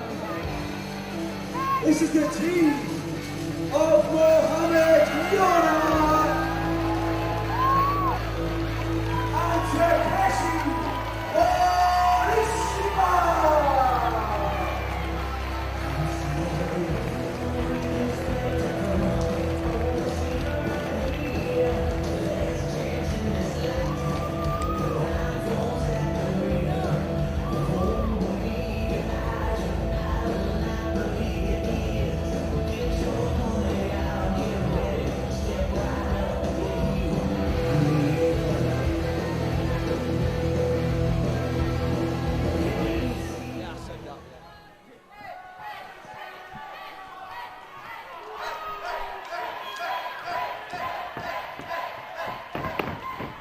Look out here.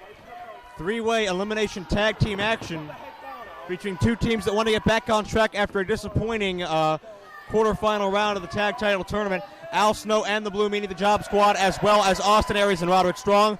And out of that equation are the current Pro Wrestling Noah GHC tag team champions Muhammad Yoni and Takeshi Morishima. What the hell was Al Snow talking about? That Yone's from Canada and Morishima's from Tennessee? Maybe he's thinking of somebody else. I don't know. It's very tough to tell exactly what is going on in Al's mind, most cases. But certainly he's got to be focused right here. Has to be ready for a hell of an encounter. And did you put Austin Aries up to hitting me around the back of the head as he walked past?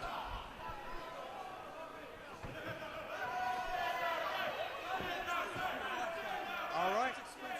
I understand. Expensive jewelry.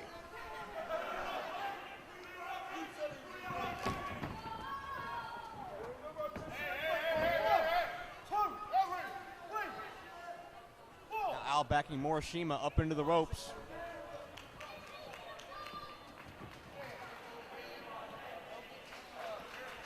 Al Snow greatly experienced.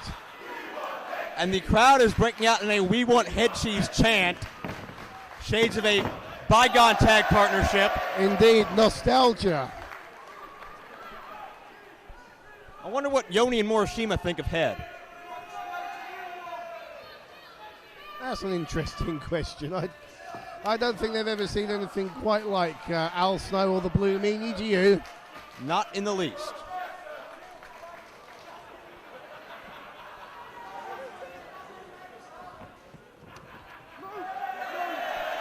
And Al Snow threatening the official. Andy Quilden's been in the wars today. We're only halfway through the show. Never thought I'd hear a Chester McCheeserton reference on this broadcast, but our fans deliver. As Al Snow cinches in a side headlock on Morishima, takes him down. Morishima, we've compared him many times before to the likes of Terry Gordy, Dr. F. Steve Williams, certainly very similar in build and in intensity as well, as Al Snow sweeps the legs. And Snow is a guy that's been the world over, so certainly he's a guy that can adapt to this style. Oh, yeah. Snow, 3 times the experience of Morishima. Wow. And not only that, but you think of the guys that Al Snow's trained. I mean, I was talking to him earlier. He's trained Dan Severn for both the UFC and for wrestling. He's trained D'Lo Brown. Steve Austin spent time with him as well. And he also told me, he asked me to say that he's a great kisser as well. Well, that's certainly interesting. At least he didn't tell you about his hobbies of underwater basket weaving, but that's another story. As Morishima sends him in, shoulder tackle, nobody moves. It is Joe Dombrowski and Dean A.S. at ringside bringing you this action. Underwater what? Underwater basket. Well, ask him about it later. Okay. Another shoulder tackle, and again, a little bit of a Dr. Death-like mannerism there as Morishima refuses to move like the proverbial brick wall. I don't think Al Snow's going to get Morishima down. There's about a 60-pound weight difference. And Morishima able to budge Al a little more, but does not take him off his feet.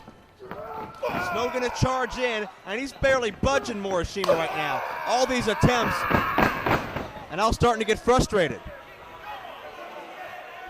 And Strong and Aries seem to find this quite amusing. And so Al Snow tags in Roderick Strong and says, "Here, you have a go." And Strong's lighter than Snow by some 10 or 20 pounds, so if Al Snow can't do it, I don't know if Roderick Strong's going to be able to. He is the messiah of the backbreaker. Roderick Strong certainly very dangerous, but how are you going to get 300 pounds of Morishima up in a backbreaker? Certainly he's got very good calisthenics, he's in good shape, got good cardio, but that's not going to help him against a guy this size right now. Definitely not, Joe. What in the world is Strong going for? I think he was going for the nipples. Seems to be a popular area of offense here tonight. Roderick Strong taking a page out of Team Shag's book, and it sure as hell didn't work. And Strong, well, if the ropes weren't there, Strong would have fallen to the floor. No question about that. Now Morishima in, leapfrog by Strong. And Morishima drives him down, and Strong already on the outside. Austin Aries in the ring now, picking up the tempo, but he got dropped as well. And Aries and Strong on the outside, regrouping already. Well, very frustrated. They were one up by Morishima. I think the only person that can match Morishima for size is the Meanie, and that's what the crowd are asking for. That should be a bit more of an even matchup. By my records, Morishima's got a 2-pound weight advantage. That's slightly more equal.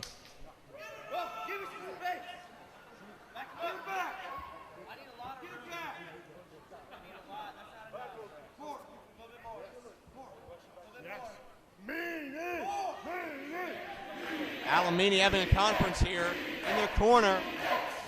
I think it may be time for the Meanie to test his strengths against the big man Takeshi Morishima. Get the name right. It's not the Blue Meanie anymore. It's Lung Boy. Oh. Meanie's only got one lung, people. Well, that's very true. Had a very severe life-threatening surgery 6 weeks ago. You have to wonder how close to 100% he is. Just 24 hours ago, Tracy Smothers struck him in the chest with a hammer. That's the only reason the Job Squad did not make it to the semifinals, thanks to a hammer. So we'll see if Meanie's in 100% tonight. Al Snow saying sumo.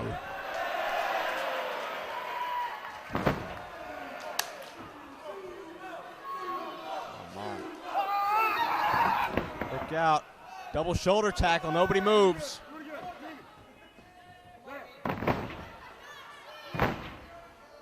Second time. Morishima just looks puzzled and confused. Well, that certainly worked. Stepping on the toes. Well, it didn't knock him down, but well, maybe it made him mad. And certainly Al not happy about what he saw either. Tag is made to Muhammad Yoni.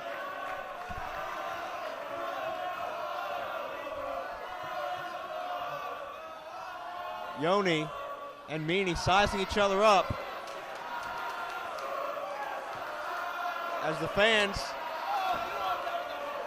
seem very entertained by Yoni's hairstyle. Familiar chants here in this building. Side headlock by the Meanie as now Meanie has Well, this is a battle of the haircuts. I mean, let's face it, Dombrowski, in what other sport would you see a Japanese man with an afro taking on a man with blue hair and a matching beard? And Al was just helping, I think, pick hair out of the Meanie's mouth, and I think both men are puzzled by what they're looking at right now. And they're saying he's got head lice, nits. I hope you got checked before coming out here, Dombrowski. Sounds like a personal problem. I don't think either man is happy about locking up with the other right now. Tie up. Meanie tries the headlock again. Off the ropes now. And Meanie knocks Yoni down. Up and over. Gotta watch out for those hard lariats. Meanie with a go behind. Reversal by Yoni. And Yoni can't get his hands around the prodigious waist of the Meanie. And that ample rear end of Meanie right into Yoni's midsection. And the Meanie's pretty happy for himself.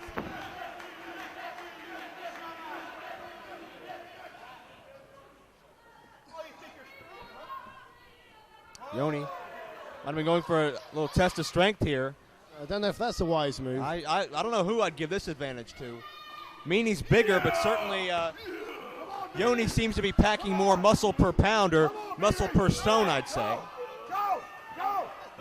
Al cheering on the Meanie from the apron. And Meanie outsmarts him, stepping on the fingers, brain overcoming brawn in that instance. And Yone not happy of being outsmarted by a man with blue hair. Certainly right.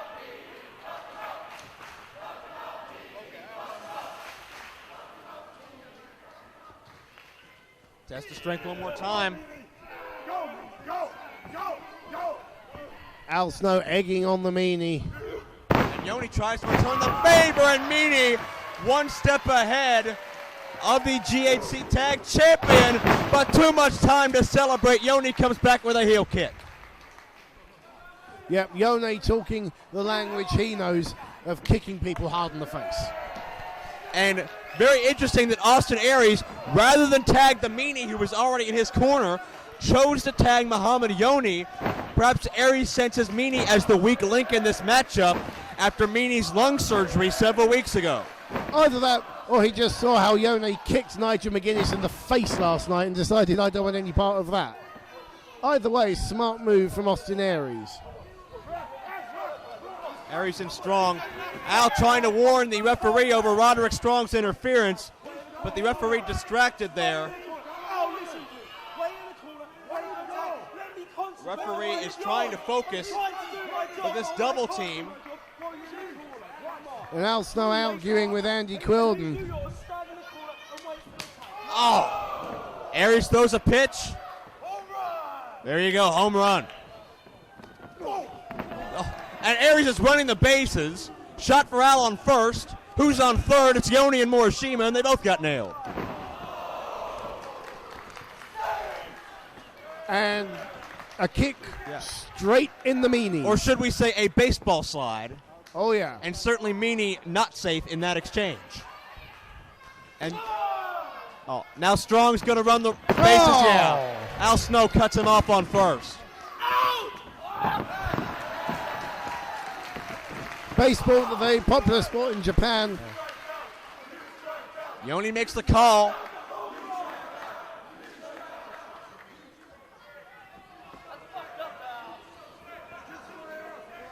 Now it's Aries controlling the Meanie. Duck of the head too early. Meanie neckbreaker attempt. Beautifully done. Cover, hook of the leg. Kick out. Looks like the Meanie making his way to his home corner. Aries sent right into the buckle, and Al Snow now in this contest. Snow sends Aries in, clothesline. Oh, nearly took his head off with that, Joe. Into a cover, barely a count of two. Aries and Storm defeated by Johnny Storm, Jody Fleisch in the quarterfinals, which led them to appearing here. Of course, two of our teams. Nice roll into the elbow, great agility by the veteran. Of course, two of our teams not here in full this weekend, Homicide and Just Incredible. AWOL, which sort of put a damper on this what this match was scheduled to be. They're not AWOL, Joe. I told you, immigration did their job for a change. That's your opinion, and hopefully we'll get the story on that in the coming days. But right now the story is on Al Snow and Austin Aries. Oh, come on now. Would you really want the Homicide in the country? Well, I wouldn't want Homicide mad at me either, and certainly if that's the case, there's going to be a lot of immigration officials who won't be sleeping too safely tonight. I mean, the man calls himself Homicide. What does that tell you? But anyway, in comes the Meanie. Meanie gets the kick into Strong. Suplex attempt here. Gets him over. Nicely done. There's the cover. But a quick kick out again by Roderick Strong. Does not want any more of that 300-pound frame on him than needs to be at any given time. And Meanie now has Strong into the corner and is chopping away. Forearms by Strong. And a vicious chop.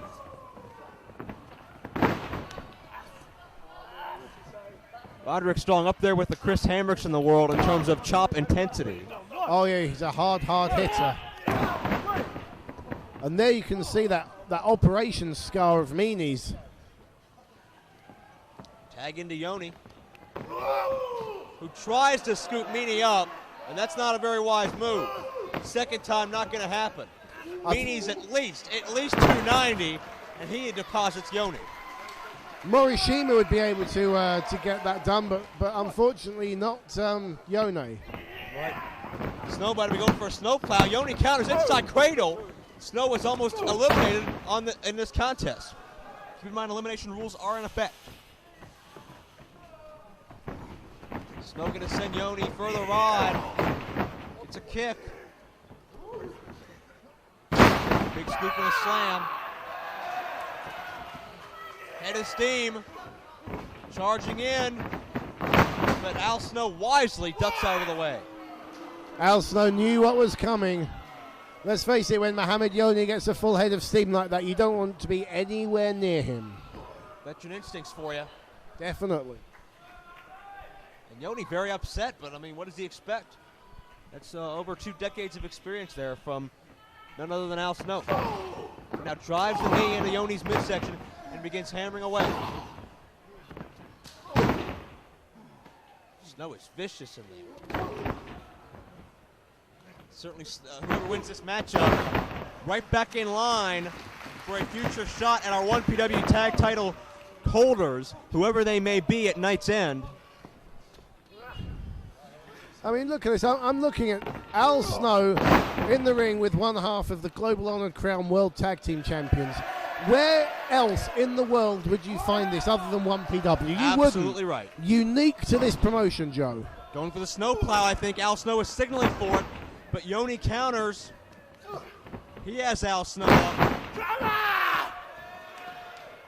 Out here.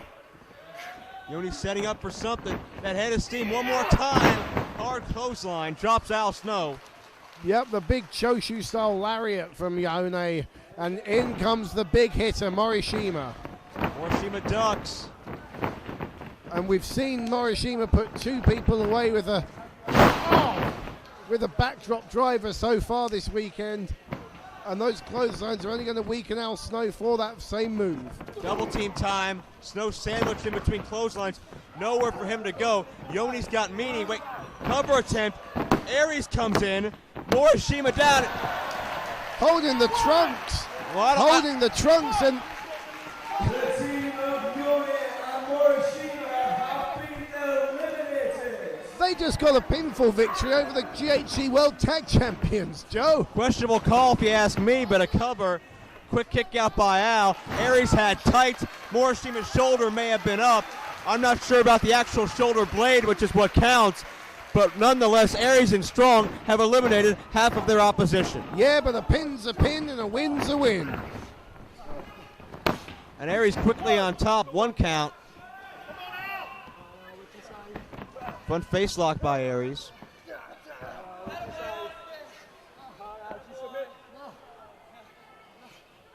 Aries cinching in that pressure. Snow needs to tag Meanie. It's been several minutes since Al Snow's had any kind of a break. Tag mate in comes Roderick Strong. Double whip. Sweeping the legs and just hammering away. That is a blatant use of a closed fist by 2 men, only one of which is legal. But Al still kicks out. Well, Snow definitely the weaker of the 2 in this situation. The Japanese duo worked over him and... Hard drop kick, great elevation, gracefully delivered by the Messiah of the backbreaker into the cover. But Al gets the shoulder up.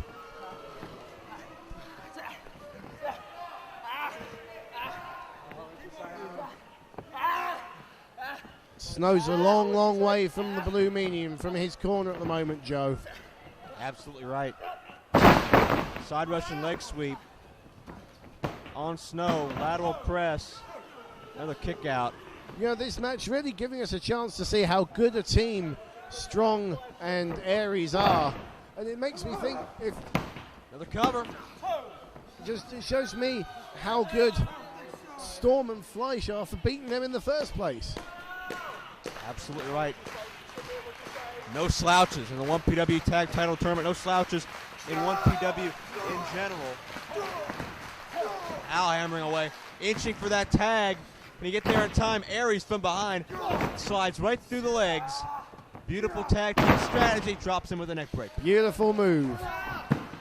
2 count and no. He didn't want to hit Snow from behind because that would just propel him towards the meanie, so he slid under Snow's legs and hit him in the direction that he wanted. Fantastic strategy from Austin Aries there. Hard shot. Aries still trying to keep Snow at bay. Aries has him hooked. Does Snow have enough power to escape? No, Aries drives him down to the canvas. Staying right on top of Snow's body, does not let him escape the grasp.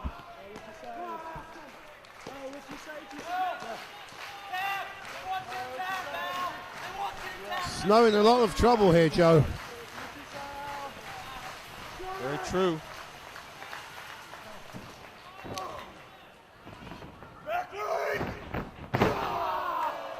The Greco-Roman back rake. Yeah. A lot of technical skill behind that up. And a front rake. Is he having a seizure? I don't know what that was, but certainly Aries has that extra bit of pizzazz he hadn't had in prior months. And worrying about what the fans want was a fatal mistake. Enziguri style kick by Al Snow. Straight to the back of the head. Al inching for the tag. He gets it. Meanie is the legal man. Meanie starts to unload on Austin Aries. Roderick Strong in as well, but Meanie takes care of him.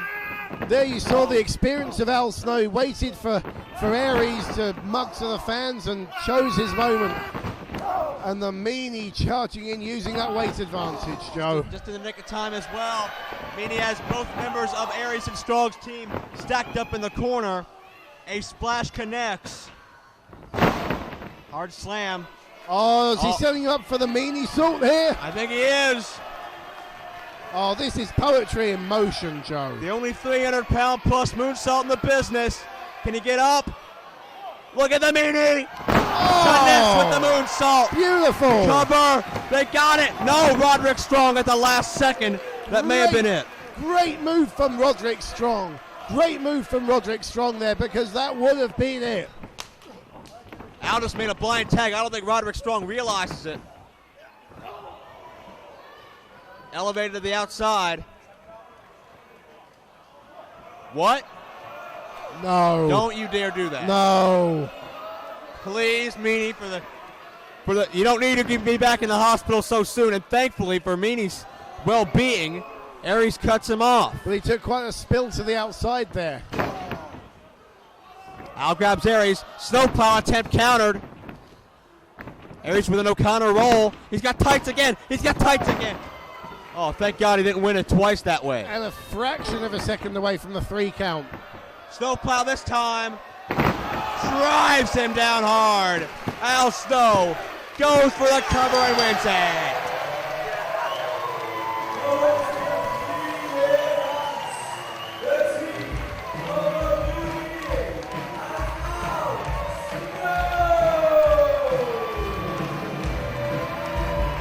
What a fantastic matchup. Major implications on the future of 1PW's tag team title division. Al Snow and the Meanie back on the winning track here at Know Your Enemy. You just can't keep them down, can you, Joe? Not at all. Al Snow and Meanie with a very hard-fought, well-earned victory, and Al Snow needs head. Maybe only a matter of time before Snow and Meanie are back up top of 1PW's tag division and perhaps receiving shots at those coveted tag titles. And we've still got to come the final of the tag team tournament and the 3-way survival of the sickest still to come here at Know Your Enemy. What a night this is going to be.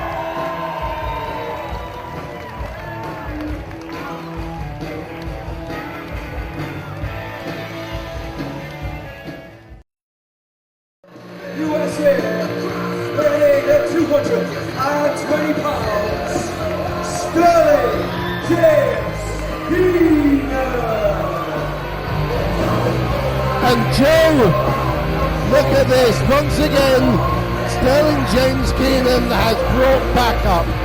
This man never lets the numbers get the better of him. And like I said, it takes a genius to know a genius. And that man has got a brilliant, brilliant mind. Well, Sterling flanked by his book, he's Team Supreme, the team that helped screw Spud out of 2 victories this weekend in earlier events. But we don't know right now who Sterling's opponent is. Well, I heard a whisper. Oh, wait a second. I my sources were true. Just a good old boy.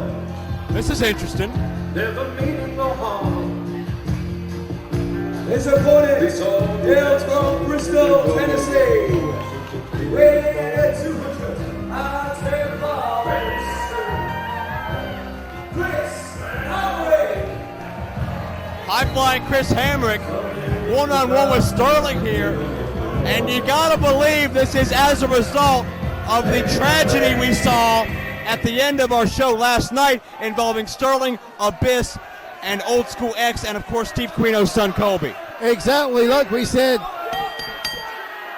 he thought that they all thought that the Abyss had stepped over the line while he did to Colby, and the honor of Old School X is on the line here, I guess, because Hamrick's already wrestled once tonight, but he's pulling double duty for the honor of Old School X. Well, the whole problems involving this matchup and Old School X started with Sterling in intervening himself in the main event last night between Abyss and All Herman. Tried to grab a chair from our tech area. So happened that Steve Carino's son Colby was sitting in the chair. Steve took great exception to the fact that Sterling basically pushed his Steve Carino's kid out of the way, and it ended up with Colby near the ring in the confusion, and he ended up in the grasp of Abyss. Certainly it's a very situation for all of us, especially Southern Comfort and definitely Steve Carino. As Hamrick gets some leverage to snap off a pair of arm drags. Sterling tries to counter, Hamrick outsmarts him. Count of 2, and certainly Hamrick has revenge on his mind for his friend, his partner, his confidant, and his friend's kid. Oh yeah, you could see from the look on Hamrick's face, he was deadly serious. No dance-offs, no nothing like that. You know, this is personal business. But you know what? This just shows to me again why Keenan is such a genius, because he's fresh. He hasn't wrestled at all tonight. Chris Hamrick, not too long ago, had a grueling tag team match. Who's going to be the fresher man? Where's the advantage lie? With Sterling James Keenan, right, who also has Team Supreme backing him up as well. Every base is covered. I doubt you can attribute Sterling's original opponent going AWOL to Sterling. I think it's just unfortunate circumstances. And if Hamrick's so tired, then Sterling would not need 2 muscle men at ringside watching his back.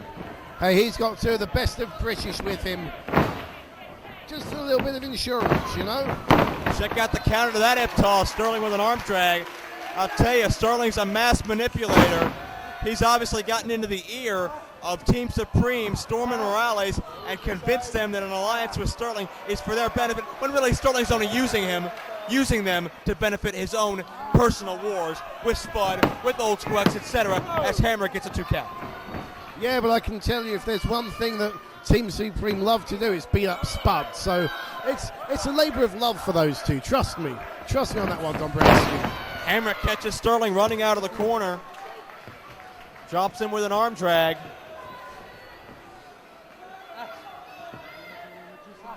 And a huge difference in experience. Hamrick's a 21-year pro as opposed to just 4 years for Keenan. And Hamrick now just going to stretch him. Now just going to bend that body in ways it is not meant to go. Chris Hamrick takes Sterling. Oh, listen to this. Among the hardest chops in the business. Oh, yeah.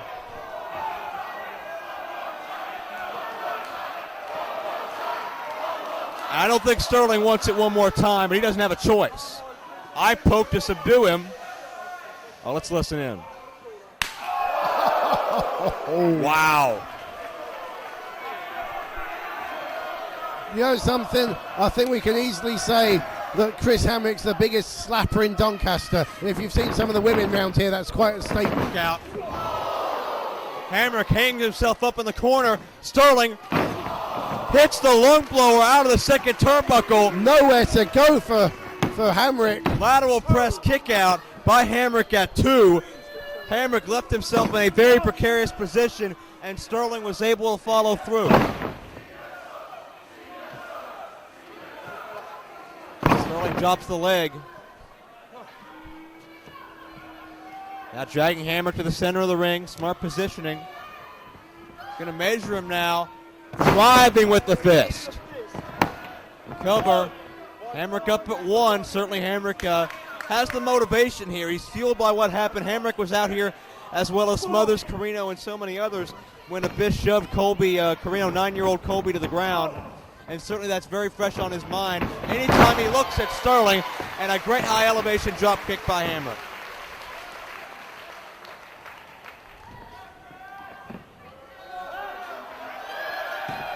Hamrick on the second rope. A guillotine leg drop. Nobody home. He landed hard on that right buttock that he's clutching at the moment. Sterling going to try to capitalize, but Hamrick slides out. You know, if he's pulled or jarred a muscle in there, that stops you walking, that stops you just your general movement, and Hamrick's going to be in trouble. Oh, look at this, Sterling distracting the official. Nothing wrong with that. Well, there's something wrong with that blatant choke in the second rope if you're looking at that. Dave Morales has got to work for his money. Certainly. You know, you got to prove that you're worth the fee. Who cares about morals or values when there's the almighty dollar on the line, right? What's it matter to be What's it matter to be a good person when you get a couple pounds in your pocket, right? Exactly. I was going to say pounds. We're not in America, Dombrowski.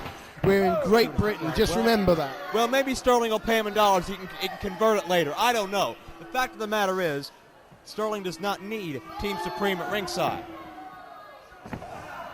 Takes everybody out, hits the chin lock.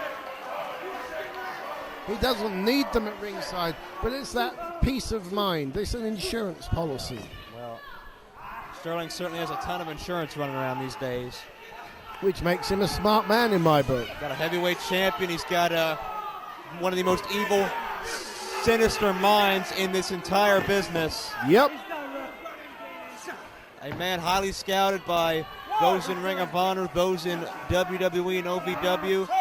Certainly they're starting to notice Keenan's tactics as well. And Hamrick only just managing to keep that arm aloft and prevent losing this to the sleeper hold. Hamrick to his feet now. Elbows his way out of the chin lock. Gets back. Hamrick lands on his feet. Gets kicked. Dixie drop attempt here. Hits him hard. But how much did hitting that move take out of Chris Hamrick?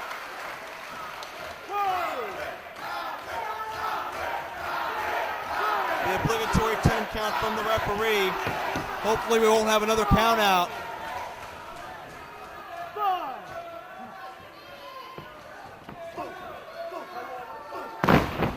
Hamrick starts firing back. Enziguri kick. Beautiful move by Hamrick. Hamrick pulling out all stops here to avenge what happened last night to Colby. Now we're going to see a 10-punch attack.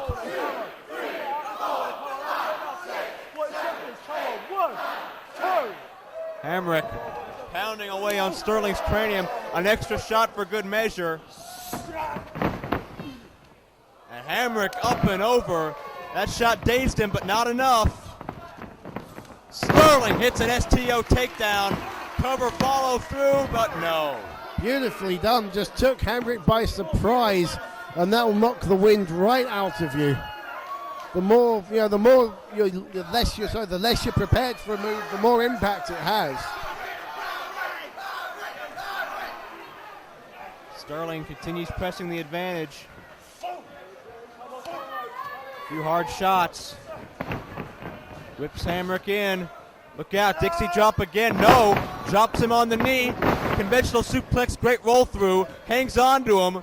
Oh. And now hits. My God. Almost a reverse version of that move. Almost a reverse Dixie drop for 3. No. I've never seen Hamrick deliver a suplex that lands that high on the back of the neck before. Almost a reverse Dixie drop. Me neither. That was an incredible move, Joe. Now Hamrick maybe planning to put Sterling away. Hamrick to the second rope. And Sterling with a counter.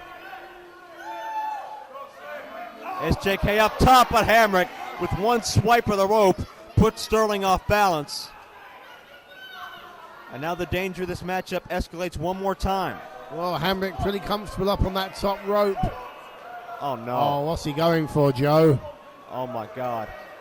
Super Hurricane Rana was not able to grasp him around the head, but he got the body scissors, which may have been worse for Sterling.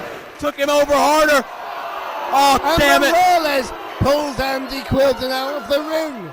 Oh, that's a stroke of genius. Don't you dare ring that bell, Stevie, and the match is not over. The referee did not count to 3, and we continue. And a great DDT from Sadistic Jack Storm. What kind of crap is this?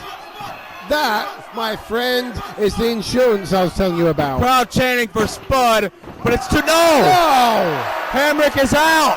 Come on, referee. That had to be 3. That had to be 3. I've never liked Andy Quilden.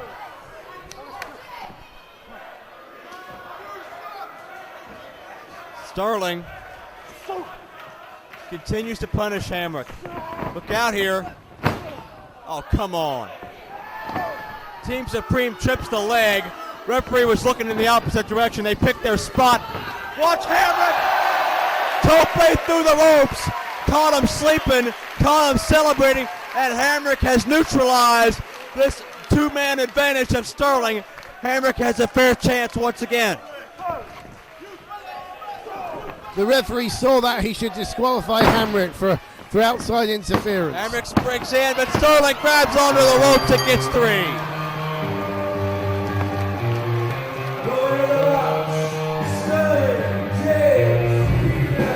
And chalk another one up to Sterling James Keenan. There's no stopping this man.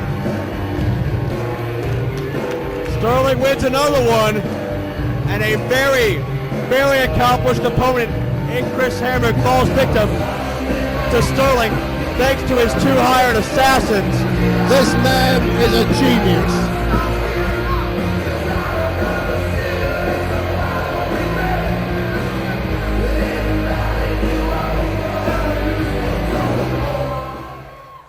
Listen up!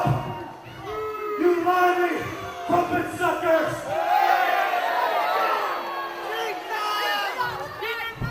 Tonight, remember for the rest of your lives, because 1PW will never be the same again!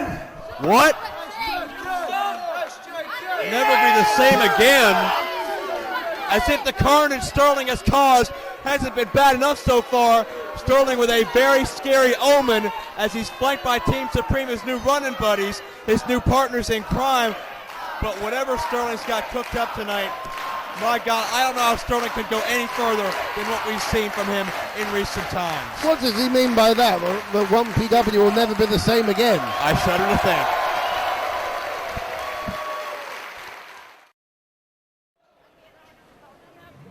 The following contest is a singles match set for 1 fall. Introducing first, from Reading, England, weighing in at 235 pounds. Ladies and gentlemen, this is the human torture device, the Anarchist, Go Williams!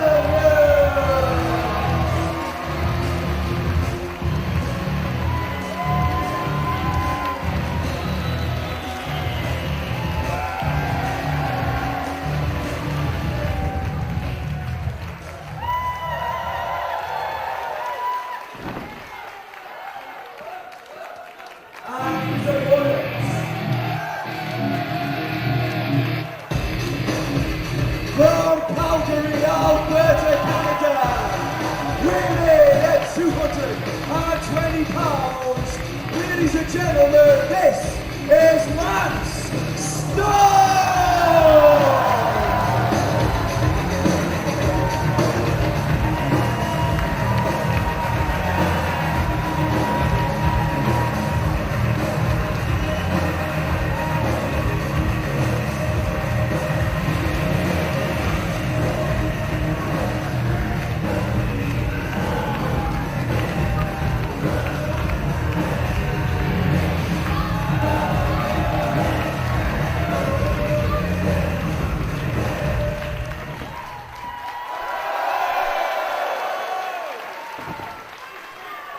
Wow.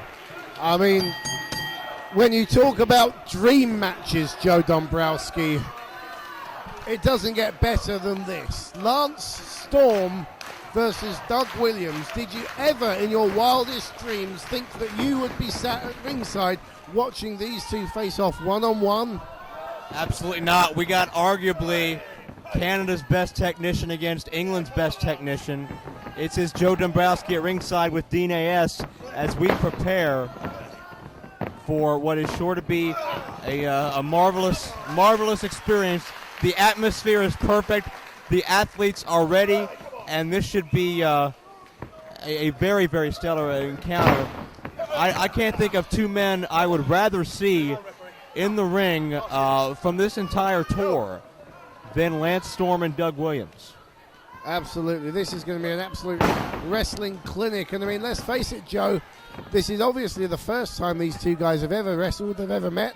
And I'm pretty certain, this could be the only time because Lance Storm is more or less retired now. Right. He's making very infrequent appearances.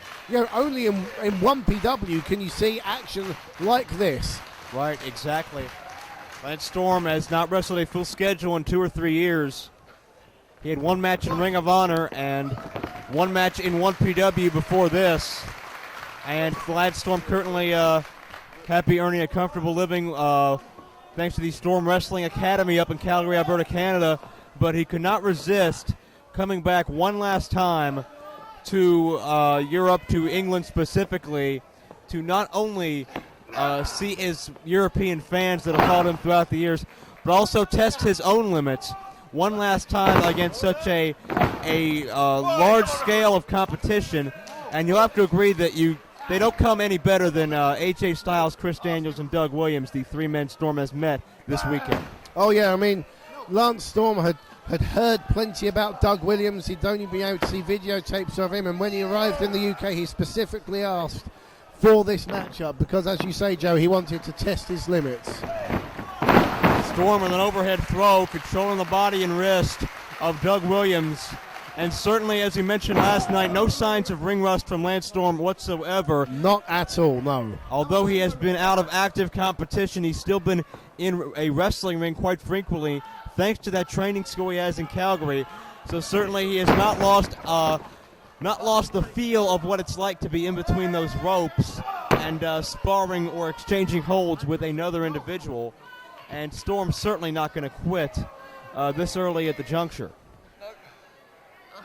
And Storm going for a cross arm breaker, but notice Williams clasping his hands together to minimize the impact and then escape the grasp of Storm.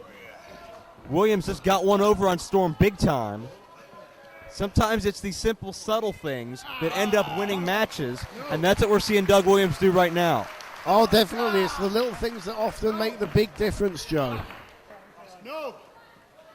And Williams is now stretching away at the inner thigh muscles of Lance Storm. But Storm picks the leg beautifully, sensed his opening, and now has the legs of Williams' grapevine. And not only that, it's a psychological thing because Williams has just been working on Storm's legs. Storm reverses it and gets Doug Williams in the exact same move, like anything you can do, I can do better. And listen to these fans. Williams gets the momentum to get back to his feet, and Lance Storm appreciates it. Storm loves a good challenge. He loves competition. Storm wouldn't have this any other way other than competing with the absolute best, as we now see the test of strength, the Greco-Roman knuckle lock, as it were. You know, there's some places, some promotions in the world, I'm not going to name names, but I'm sure you know what I mean. Cover 2. That would have been chanting boring at this stage. 2 and a kick out. 1PW is certainly not ashamed to call itself great wrestling, not ashamed to call itself among the best wrestling in the world. Certainly the entertainment value is in the in-ring action, and Storm, great agility. Fantastic. And that caught Williams by surprise. Look at his face. Williams tried to monkey flip him over. Storm lands on his feet, and Williams appreciates that innovative counter as well. And the fans chanting, "You still got it," to Lance Storm certainly has not lost a step in the least, as Williams now with the side headlock takeover, but Storm quick to reverse to the head scissors. Both of these men in just the early moments of this contest have already developed a firm mutual respect for each other, as Williams attempted to bridge out of the head scissors, does so successfully. Side headlock. Watch Storm's shoulders, refs. I believe the shoulders are on the mat. This is a pinning combination right now. Storm can't take his eye off the ball here. Shoulder keeps popping up and down off that canvas. Storm going to send Williams in for the ride now. Hip lock counter. Backslide. Williams cannot push up enough to keep him down. And a deep, deep arm drag. You want to talk about Ricky Steamboat-like grace. That's what we're seeing from Doug Williams right now with that arm drag. And just rolls through. Williams using his entire body to wrench away on Lance Storm's arm. Certainly the phrase "no wasted motion" applies here. Both of these men are only doing what matters, and they're putting full force and effort into everything they do.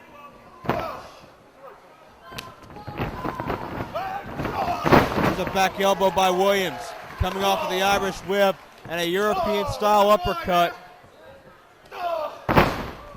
What's interesting about these two, you know, they're both similar height, they're both similar size. They both started wrestling age 20. Storm reversing that whip, however. Williams going to catch him with a roll-up. Lance Storm escapes and walks right into another arm drag from Doug Williams, who is right now once again over top of Lance Storm, and there are not many places for Storm to go. And look at Storm's face. Oftentimes he does not show much emotion in the ring, but you can see the frustration setting in right now on the kisser of Lance Storm. He's definitely frustrated. You know, I think he's starting to realize that all the hype about Doug Williams is well founded. And, you know, when they say that Doug Williams is bloody good, he is. And the fans certainly appreciate what they're seeing in terms of this technical clinic. Men who have studied wrestling all their lives are now meeting for the first, last, and only time, but Storm gets a knee up. Some forearm shots to Storm. Sent in for the ride, up underneath. And Williams sends Storm to the outside. And that's going to be probably the biggest move of this match so far. Storm lands very awkwardly on the floor, and you can see the frustration setting in once again on Lance Storm, as Williams, however, the consummate professional, invites Lance back inside the ropes. As you said, Joe, Storm is really frustrated, you know. And it's very unusual that you see this, and Storm's not happy with what happened there. Doug Williams just said that I heard him say, look, it was an accident, but Storm not having it. And now it's breaking down to more of a brawl, which is not what I thought I'd see. And Storm able to outsmart Williams and catch him coming in. Face first in our retaining barrier goes Doug Williams, and that's where the veteran instincts of Lance Storm come in handy. Knew that Doug would give chase after he got under his ire and was able to catch him coming through that bottom rope. And just like that, Lance Storm is on the offensive, but I think it's very interesting, Dean, to mention that Lance Storm, as best he tried, could not out-wrestle the anarchist Doug Williams. Certainly not, and yeah, that's not a situation Lance Storm is used to being in, let's face it. Quick cover, 2 count. And Storm, I think, is looking to end this matchup as quickly as possible. Storm was all for the sportsmanship, but when he found out that Williams was meeting him move for move and maybe one-upping him a time or two, Storm changed the game plan. Well, as I said, there's so many similarities. You look at the career path that Storm early on made in Japan and in Europe, and exactly the same places that Doug Williams has been a success in. Look out. Huge elevation on that drop kick. Catches Doug right around the facial features. Lateral press. Right shoulder comes up. And you could hear the impact of that move, couldn't you? Certainly could, no pun intended. The Storm sends William right into that buckle. And Storm starts to open up with the right hands. Storm certainly had a completely different frame of mind than he was a few moments ago when this match started. Storm is out to punish the Anarchist. Maybe he feels a little bit slighted that Williams showed him up a little bit here in Storm's special appearance. And I think this matchup, although it's not going in Williams' favor right now, is proof positive that Williams is certainly on top of his game. There was a little bit of a question as if Williams had entered into a bit of a slump after dropping a couple matches at a no turning back weekend. But I think here, win, lose, or draw in this matchup, Williams has shown he is as good as or better than he's ever been before. And certainly this matchup is going to give a major boost in the right direction, no matter where things go from here. Definitely, Williams, he's at the age where wrestlers reach their peak and their prime. And as I said before, I've known Doug Williams literally since day one, and I've never seen him better, really.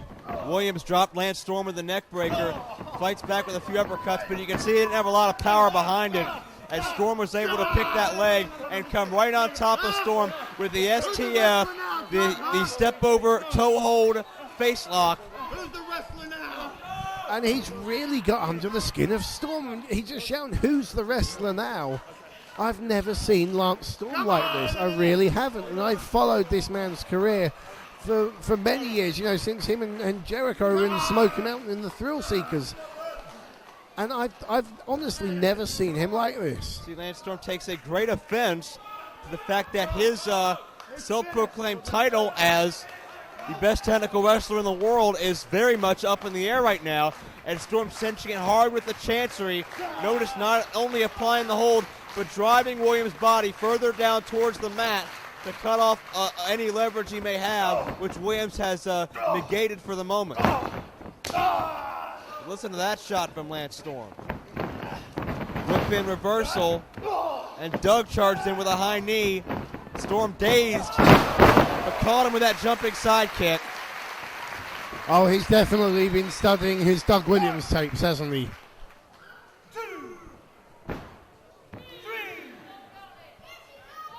That obligatory 10 count now certainly would be a total shame to see this matchup end in a count out. But thankfully Lance is up to his feet and Doug is soon to follow as both men continue fighting. Williams with the uppercut. Right, buries the shoulder into the midsection. Gut wrench, beautifully done. Shades of Harley Race there. Kick out by Lance Storm. And close to a 3 count there. Doug hooks him, but Lance quick to fight out. Drops underneath. Williams catches him. Storm tried to roll him up, but Williams dropped down. Gets a near fall out of it. But Storm with a jawbreaker. Whips him in. Look at Williams. But look at that. Another reversal by Williams. Trying to get the legs out for the gory special. Submission hold here. Unless he decides to drop him. Beautiful move by Williams. Where's he going to go with him? Backs him right into the corner. Certainly not only stretching the body of Storm, but giving him an unprotected landing into that buckle as well. Now Williams going to go high risk. All the way up top. You don't often see Doug Williams doing these kind of maneuvers. Here it pays off. Suicide plex, I guess, Joe. Storm gets dropped, but a count of 2. Able to kick out. What a match we're seeing so far. What a match. Doug with a cravat and just driving that knee into the temple. You can hear the smack of flesh on flesh, but Storm ducks under and comes up with a Canadian Maple Leaf, his signature submission move. And Doug Williams is pretty close to the middle of the ring rather than being pretty close to the ropes. He's trying to edge his way towards Joe, but this is going to take a hell of a lot out of the Anarchist tank. That's right, and Storm begging him to tap. But I don't know if Lance Storm realizes how close to the ropes Williams is, as Storm crawling up the ropes to get the advantage. Williams and reverses. He puts the Maple Leaf right back on Lance Storm, and look at the pain Storm is in. But Lance able to get to the rope as well. Joe, talk about getting inside the head. I said earlier when Storm reversed the leg scissors move on Williams, but now Williams reversing Storm's own finishing move. Certainly don't see that very often, and certainly not as effective as Doug Williams applied, as again Williams matches Storm move for move. That's got to continue to get under the skin as Williams goes high risk. Cover and a count up. No, 2.5. He hit the bomb scare knee drop, but only a 2, Dombrowski. I think he's setting him up for the Chaos Theory. Very well might be. Storm reverses. Up and over. Can he hit it this time? Chaos Theory coming up. Drops him down, cover. Count of 2, 3. He got him. What a match. Joe Dombrowski, what a match.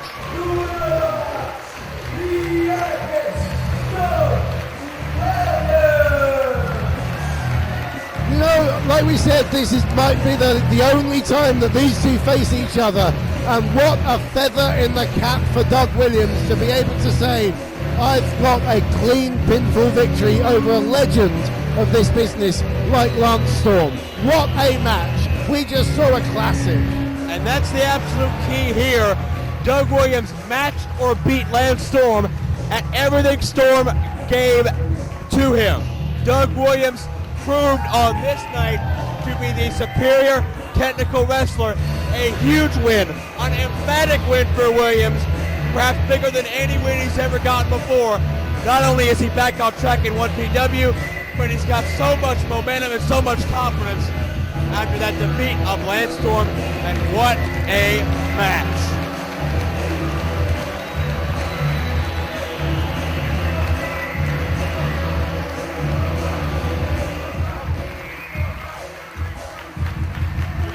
Great showing of respect by Lance.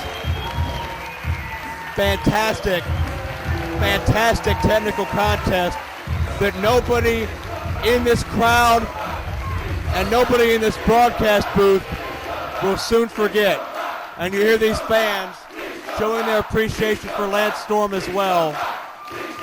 This is going to be one of the matches we talk about for years to come, Joe. Years and years. Storm soaks in the adulation of these thousands of fans, but Doug Williams ultimately gets the big career boost and the big wave of momentum.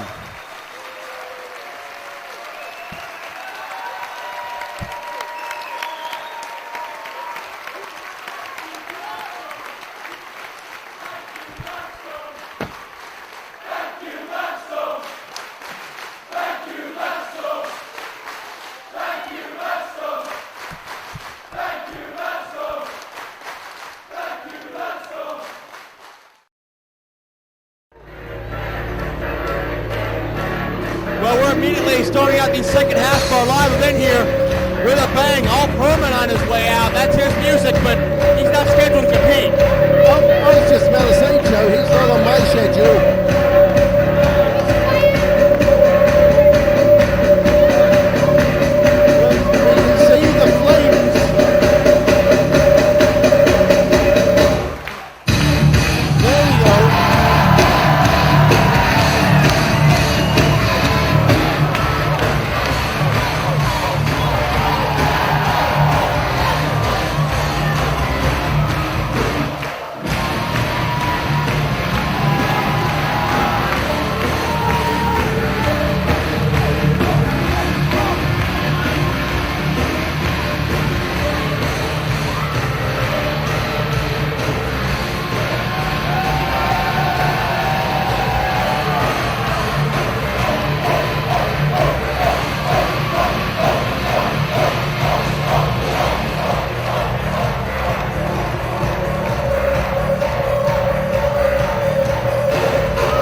Time for All Firmer to talk here, but 24 hours removed from a hellacious title match with Abyss that got crazier than any of us could have ever predicted.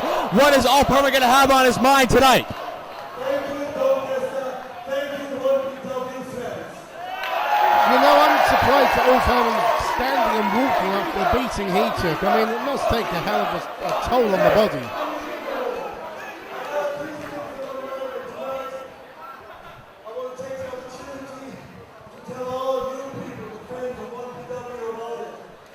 First of all, before I came down here to MPW, I lost the interest in wrestling completely. But everything you're doing right now is a brilliant shit.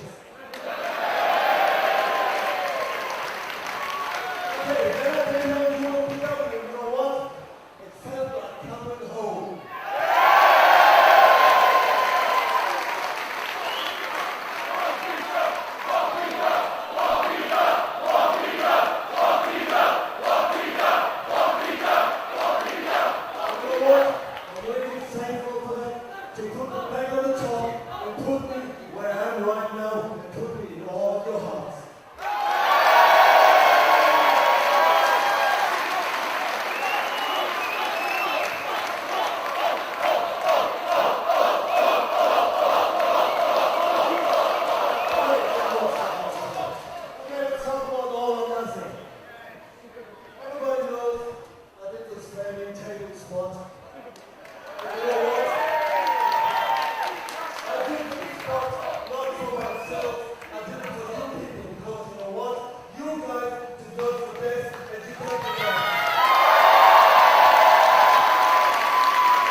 Second.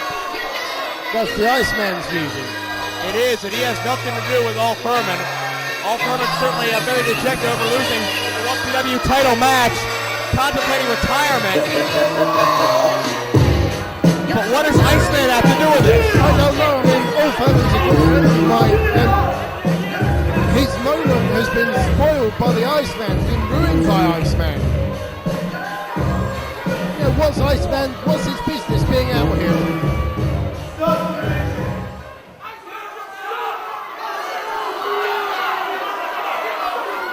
What business does he have out here?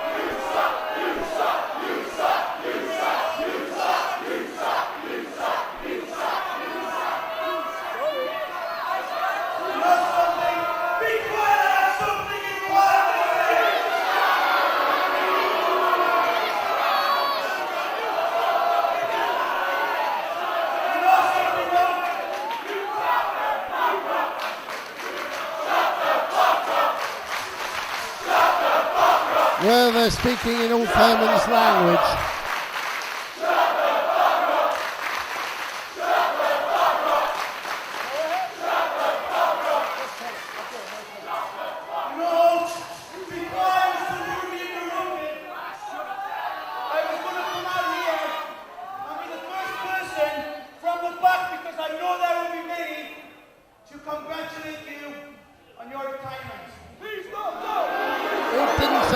Retiring. He just said he was thinking about it.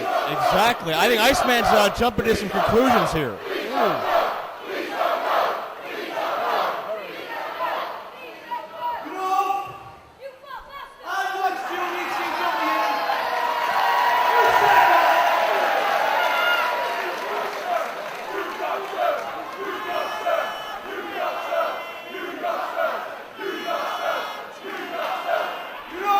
I watched you in ECW. I watched you in SHAG.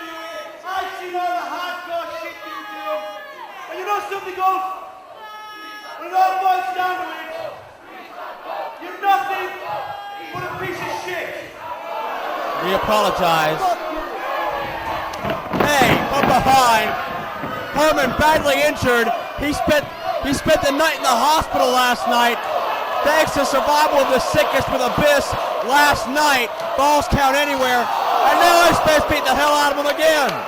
And we've got another guardrail that's just buckled. It's uncalled for. Head of security Keith Mayan out here. Uh-oh. Oh, two. He just crushed steel twice. And Herman's back.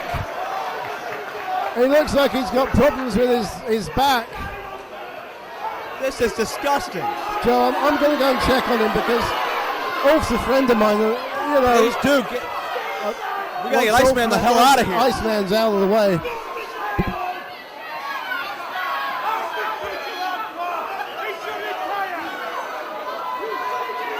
Iceman, well, in his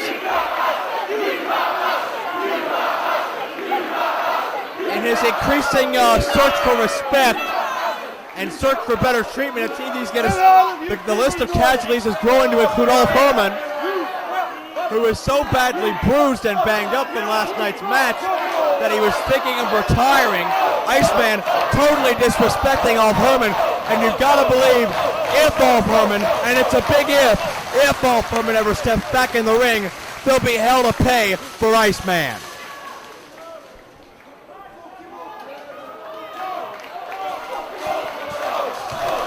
He's in a lot of pain, Joe, I can tell you that. I mean, he's in a lot of pain. Ulf Herman isn't someone who frequently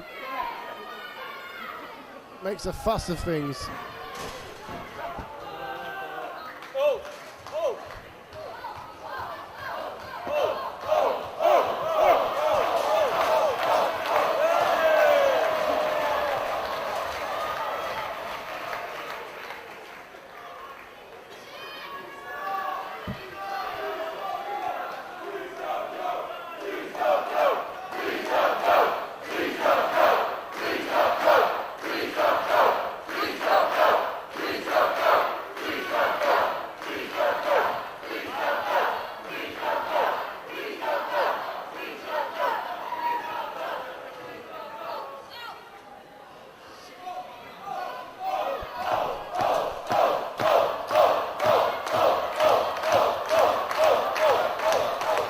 Well, that crowd reaction says it all, Joe.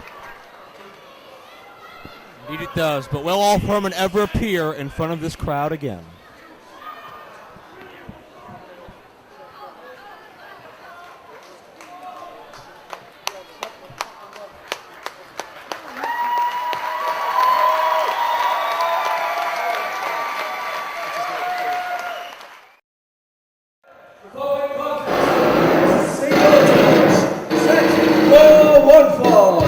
Introducing first,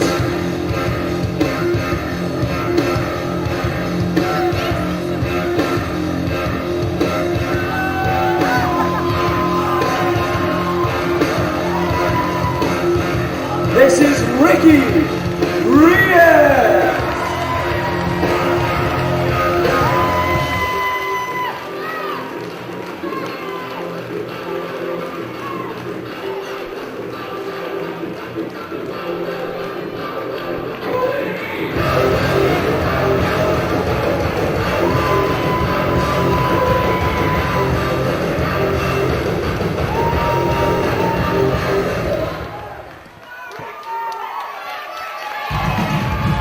His opponent from Liberty, Indiana, USA, winning at 280 pounds. Ladies and gentlemen, this is Chad Collier.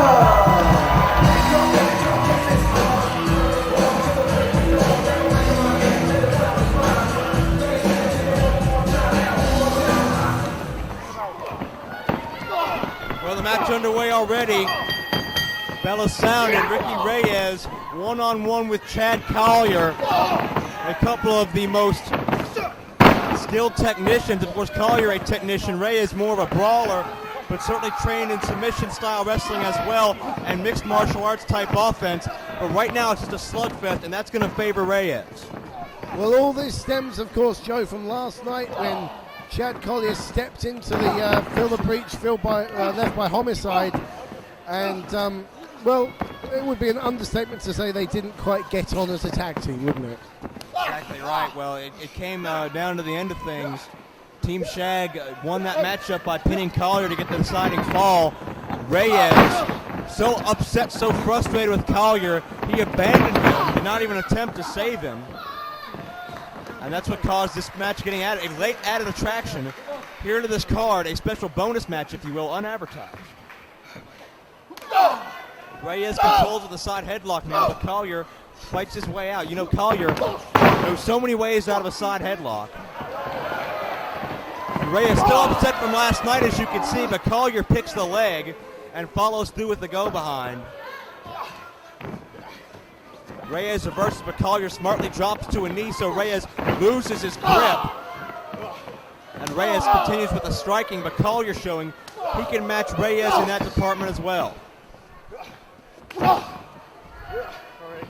Well, Reyes not the most popular man in 1PW. You can hardly say that he was blown away last night by the reaction of these fans to him. Certainly true. Reyes, keep in mind, 1/3 of the 1PW chapter of the Rottweilers. We've seen Loki here in the past. I'll see him again very soon. Same, I'm sure, can be said for Homicide. If they let him in the country. Well, that's true. German suplex, beautiful bridge. Not enough to hold Reyes down, though. We said it before, Joe. You know, Chad Collier is so smooth with those bridges and these, you know, submission holds. He's just such a fluid wrestler. And you certainly can't forget the Rottweiler mentality that exists in the head of Reyes, thanks to Loki and Homicide. Certainly Reyes not above going to street tactics to teach any given opponent a lesson. Win at all costs, huh? It's Collier now. Collier maybe the slightly more well-traveled of the two. Several tours of Europe as well as appearances for WWE, TNA, and Ring of Honor. Reyes has toured the world as well, appeared on WWE television as well. Certainly also a regular in Ring of Honor. They've just a 1 year difference, 1 year advantage in experience to Collier. Nice swinging neck breaker by Reyes. But if Collier takes a few more moves like that, I don't think his career will last as long as Ricky Reyes. Let's say that. Very true. Reyes has been traveling the world, but has only started seeing a lot of fanfare and buzz surrounding him in just the past couple years. That shows you how much improvement and dedication he's put into his craft in recent times. Well, yeah, there's that. And, you know, sometimes you just have to be in the right place at the right time to get your break. I mean, look at Al Snow, who we saw in the last match. Took him 15 years to become an overnight sensation, didn't it? Exactly right. Hard kick to the spine by Reyes, who is in total control of Collier right now. Hooks him, drops him down with a brainbuster. Whoa, fisherman buster. Beautiful. Collier kicks out. And Collier's feeling his neck, isn't he? Absolutely is. Don't forget Ricky Reyes' favorite maneuver, the Dragon Sleeper. And where does that work on? The neck. Absolutely right. I've seen Reyes put that move on some of the best and made them tap out within mere seconds, mere fractions of seconds. That's how dangerous and deadly Reyes' version of the Dragon Sleeper is. As Reyes gets the boot up to the jaw of Collier, and there's a power slam, two, but a kick out.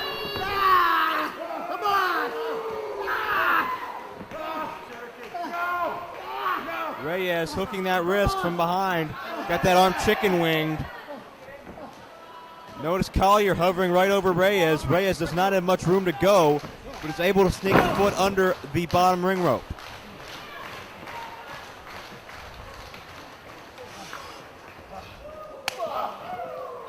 Collier with a chop. And just wrenching that arm right across that top ring cable. That cable is tightly enforced. It'll burn you if you hit it the wrong way, and wrenching it awkwardly across it. Certainly not going to do Reyes any favors as he catches Collier coming in. now springs out and drops Collier in the process. Collier lands very awkwardly on the edge of the ring apron, and that is where steel meets wood. And that elbow from Reyes, the point of the elbow right in the back of the neck. Reyes lines Collier up on that ring post. Takes too much time to get the head start. Collier able to send Reyes face first into the steel. Knife edge. Wait a second, look out! Reyes in your lap. Talk about up close and personal, and Collier following him out. This isn't typical Chad Collier offense, is it, Joe? Not in the least. He's taking Rottweiler tactics to one of the Rottweilers. Very true. Fire with fire. Wait a second. That's it. Referee. Ladies and gentlemen, both men have been counted out by the referee's decision. A double count out. Well, the bad blood between these two very, very evident, Joe. You look terrified. Well, this was not a no disqualification contest. Ladies and gentlemen, the following contest is the finals of the 1PW Tag Team Title Tournament. And he's won the 1PW World Tag Team Championship. Introducing first,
Joe, they look so fired up for this one.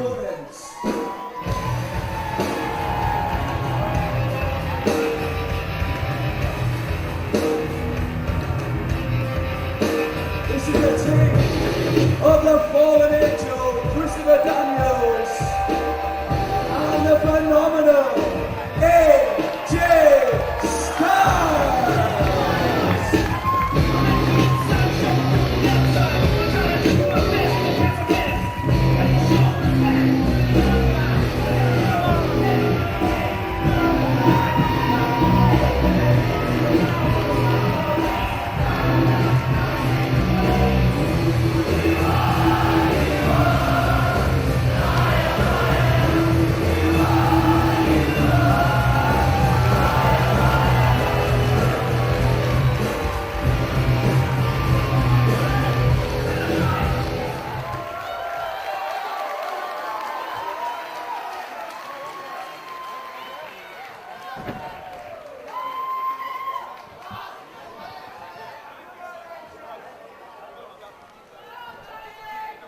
Moment of truth is now. These are the final two teams remaining of the field of 8 in our bid to determine our first ever 1PW Tag Team Champions.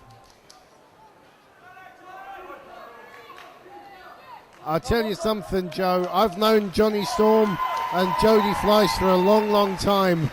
I have never seen them fired up like this before. Never. Well, on the same token, I've known AJ Styles and Christopher Daniels for a while and followed their careers certainly much longer. And I don't know if I've seen them as focused as they are right now. You could see earlier it was about fun and games, but right now you can see the faces on all four men are stone. And this is going to be one of the sternest tests that Fleisch and Storm have ever had. And you got to ask yourself, Joe, the fact that they're in their home country, the fact that they're flying the flag of the United Kingdom, is that going to inspire them, or is it going to be a pressure on them? Whereas Daniels and Styles, they've been to the big dance many times before. A big occasion like this isn't going to faze them as much as it is with Storm and Fleisch. You heard Styles and Daniels allude to it with comments they made earlier tonight. With the high amount of championships they've held, both in singles and tag teams, certainly apart from each other. But AJ Styles, a three-time NWA World Heavyweight Champion. He's I believe, a six-time X Division champion. Two-time World Tag Team Champion in the NWA. Ring of Honor Pure Champion. Ring of Honor Tag Team Champion. Christopher Daniels was the longest reigning X Division champion in history and is a two-time X Division champion. Multi-time NWA World Tag Team champion. The amount of belts and the amount of glory these two men have seen are unparalleled, but can they win the gold together? It's been a subject in recent weeks about whether or not both of these teams can coexist, as of course Daniels and Styles have had their wars in the past and the recent past and not so recent past, and we've seen Storm and Fleisch have a few miscommunications in recent months as well, but it seems the prestige and the glory of the 1PW tag team titles seems to be enough to cancel out any personal feelings these men have toward each other. Well, you're right, Joe. There's a great number of similarities between the structure of these two teams. They're both founded out of mutual respect because they're so familiar with each other, because they've opposed each other on numerous occasions. But you always have to wonder if there's that sense of envy burning between the two partners, as you know, when one's slightly more successful than the other, or one's got slightly more pinfalls over the other one. But I'd like to think that they can both keep their eye on a common goal tonight of being the tag team champions and proving they are the best tag team in 1PW, whichever team comes out. I know who I want to win. I'm rooting for the Brit Boys. Like to see a standoff. It is Joe Dombrowski at ringside. Joining me as always, Dean A.S., the Twisted Genius, bringing you the finals of our tag title tournament. There's certainly going to be another classic contest as Daniels wears away at the top of the head, takes him over. Fleisch has the quickness advantage over Daniels. Certainly Fleisch has a quickness advantage over just about anybody you can find. And you can hear the energy in this building right now. A very split crowd. There's no way you can root against the hometown boys of Storm and Fleisch, who want to win these titles for the UK. But how can you hate Styles and Daniels? Even though they want to take those belts to Orlando, they are still one of the most respected and well-liked individuals anywhere. Oh, yeah, I mean, Daniels and Styles have got such great credentials, and everyone here recognizes that they're just great athletes, great wrestlers, and, you know, two of the best in the current era. Check out Fleisch flipping up and over the back of Daniels to counter the side headlock with one of his own. And there's that agility factor of Fleisch that Daniels just can't pull out. And Johnny Storm trying to get the England chants going, get that home country feel, and basically make Daniels and Styles feel like the foreigners. Keep in mind, Daniels and Styles both competed in the heavyweight title tournament last March. Daniels reached the semifinals. AJ lasted all the way to the finals before he was screwed out of that championship thanks to Sterling, James Keenan, and Abyss. Certainly, both of these men would love to have that singles goal in their future as well. I know particularly AJ has been very vocal about wanting a return shot at Abyss for that 1PW heavyweight title in the near future. But definitely tag team glory as well. would be a fantastic way for these guys to get back on the right track. And they've done great so far. They've won twice. One more cinches it. One more, and they've got the gold. As Daniel's starting to get under the skin of Jody Fleisch. Oh, some mind games from Daniels there. Slap to the face, and then he makes a quick exit. But, you know, everyone wants to be the champion, obviously. That's why people are in this sport. But to be the inaugural champions, it's just that little bit extra special. And that's what's on the line here. To go down in the history books as the first ever team to be 1PW Tag Team Champions of the world. Exactly right. However long and illustrious the list of men gets who will one day hold those belts, the list starts right here tonight in Doncaster with 2 of these 4 men. Great move from Daniels there. He sensed the reversal from Jody, and he reversed the reversal. Let's also bring attention to Daniels' right shoulder taped up. We've seen it taped up several times in the past. Don't know if he dinged it somewhere along the line, maybe against Andy Simmons and Lance Storm in the first round. I don't know. But we'll see if it has a prolonged effect as this match progresses. Zinged it or dinged it? Either one.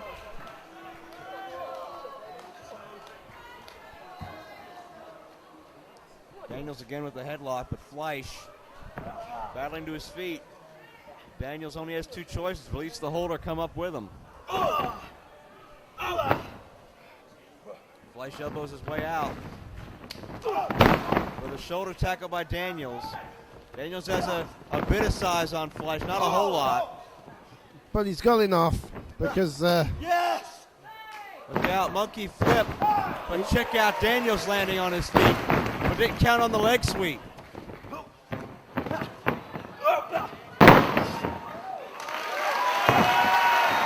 Well, like we said, you're not going to beat Jody Fleisch in the agility or the quickness stakes, and Daniels realizes that, and a frustrated Christopher Daniels tags in AJ Styles to try and slow things down to the kind of pace that they like. That said, AJ's not exactly a slouch in the speed department. Absolutely right. A very wise move by Daniels to make that exchange at that point. But he wants Storm, and he gets Storm. Phenomenal one, locking up with the Wonder Kid. A lot of the crowd behind Storm and Fleisch, a lot of the crowd behind Styles and Daniels. Although Storm and Fleisch are the home team, quote unquote, certainly they have less of a hometown advantage in terms of crowd reaction than some of the instances we've seen this weekend. Storm lands on his feet, but Styles knocked down but went right back up into that head scissors. Storm going to swing off the top and take AJ down. We have some lightning fast offense here. Arm drags back and forth. Both men have the same idea and go down. Come on! Wow.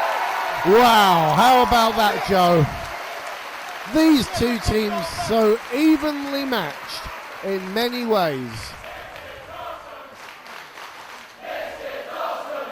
Crowd once again showing their appreciation for what they're seeing here. But as far as these 4 men go, how great the match is isn't really the top issue right now. Critical approval is not the point. It's all about those 1PW Tag Team titles. It's all about the prestigious gold, and somebody's walking away with it in mere moments.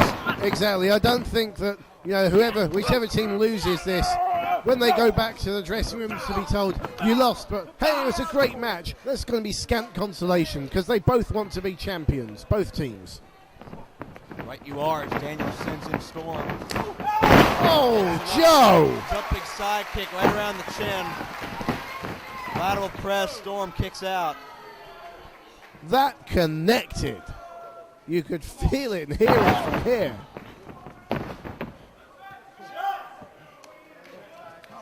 Tag made to Fleisch.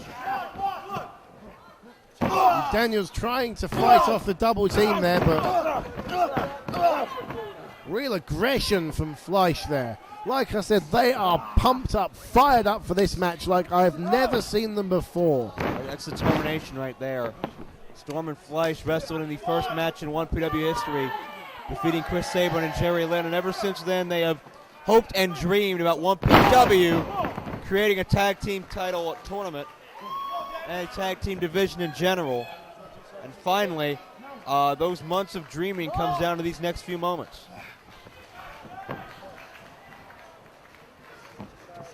Storm with a wrist lock. Tag into Fleisch. And so far in this match, Joe, the smoother teamwork coming from the British pair of Fleisch and Storm. Fleisch and Storm done a great job of cutting the ring in half and isolating Daniels. And AJ Styles on his tag rope, not happy at the referee. And Fleisch charges in, buries the boots into the head. And they have indeed, as you say, isolated Christopher Daniels. Just in. Fleisch ducks the head too early. Daniels makes him pay for it. But not for long as Daniels hip lock to the outside. And it doesn't sound like he had a good landing. And I think Fleisch is going to fly. No, he's not. AJ cuts him off, or at least tries to. AJ elevated on top of Daniels. A miscue works against the Styles-Daniels team, as Fleisch has taken care of both men. And Storm gonna fly. Catches him between the legs and flips him over with that head scissors. And I think Fleisch near us here is setting something up. Oh no, Fleisch in the ring. Daniels and AJ, both precarious. Look out! The standing shooting star press from the top rope. Beautiful. An incredible move, Joe. An incredible move. No one hits that like Jody Fleisch. What a risk taker. And again, getting his fellow countrymen behind him. You know, it's World Cup year. Patriotism's riding high. Everyone knows England will be better than the USA in the World Cup. Can they do the same in 1PW? Fleisch with a whip to Daniels. Storm and AJ are still on the outside. Handspring went to collide with Daniels, who gets the knee up. And check out that leg sweep by AJ. Daniels goes high with the clothesline. Brilliant. And if we thought there was any problem in the teamwork between these two men after that slight miscommunication, I think there's our answer. And Daniels now tags back Styles, the slightly fresher of the two. AJ with a kick. Sets the man up. We'll make him think about it before he drives down hard with the suplex. Check out the deep hook. That may have worked against him as Fleisch gets the shoulder up. I think so, Joe. Yeah, he rolled Fleisch through and almost out and over. So, but again, it shows you just how much these two teams want this match and want this championship. Tag made, Irish whip. And a double team maneuver drives down Fleisch hard. Styles comes through that trademark high elevation knee drop. And Daniels for the cover, but Fleisch again escapes. Notice how Daniels there pushing down on the face of Jody Fleisch just to make it that little bit more uncomfortable. Like we said, the little things that make the differences. It seems now that Daniels and Styles have isolated Fleisch in much the same way Fleisch and Storm attempted to neutralize Daniels moments ago, and it seems to be working very well. Daniels has used that drop kick on a number of occasions this weekend, and every time he's hit it, it's been to great effect. AJ with a forearm, and AJ yells out, "Lance Storm!" I think it's a continuation of their little "Can you top my drop kick" war from their match last night. Yeah, but look at Jody Fleisch. He's out of it. That's the real loser in that war, Jody Fleisch, who caught a drop kick right in the side of the face. Daniels elevates Fleisch. AJ comes down. And I'll tell you something, Joe. 2 count. I'll tell you something. Jody Fleisch needs to get out of there, or Johnny Storm needs to be extremely vigilant, because looking in the face, looking in the eyes of Jody Fleisch, I don't think there's much left of him. Abdominal stretch. The advantage is definitely now with the American team of Styles and Daniels. Tearing away at the intercostal cartilage between the ribs. but Daniels has a handful of tights that the referee is not acknowledging right now. Fleisch still able to counter with a hip toss. Daniels tries to keep Fleisch from making a tag, can do so momentarily. But Fleisch back over with a sunset flip.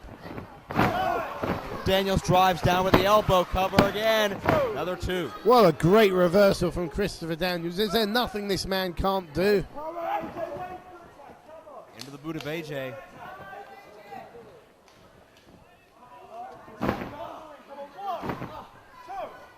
AJ stomping down on the foot of Fleisch.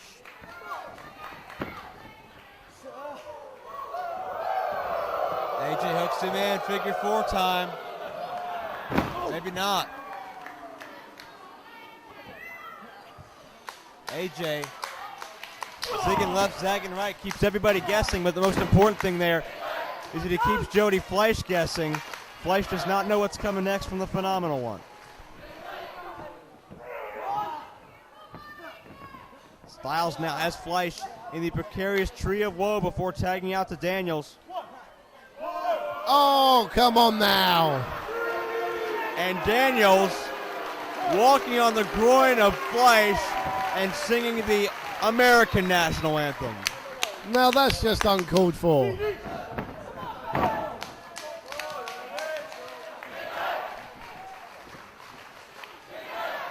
Daniels tags out to Styles.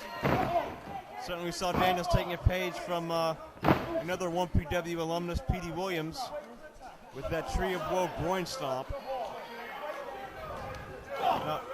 AJ is tagged in. Fleisch tries to fight back, but AJ setting up for something big here in the corner. Right above us here, tornado DDT. Fleisch hung on to Styles' body. Did not let AJ snap off that move. Oh, AJ's dazed. Look out. Fleisch breaks up Hurricane Rana. My goodness. What a move. But Fleisch is flat out on his back. He really, really needs to tag out to Storm. He's reaching out. Well, if anything's going to do it, that's going to be it. He's got to bring the fresh man in, Joe Dombrowski. Absolutely right. Can Fleisch tag Storm? He did it. Tag to Chris Daniels as well. Duck of the clothesline. Johnny Storm, Chris Daniels, for legal men in this match right now. Daniels elevates Storm, who comes back with a Hurricane Rana. Daniels charges again, gets caught with a back body drop. Johnny Storm on fire, taking it to the 2-time X Division champion. Double spring by Storm into another beautiful Hurricane Rana. Ronald up and over, tornado DDT by Storm.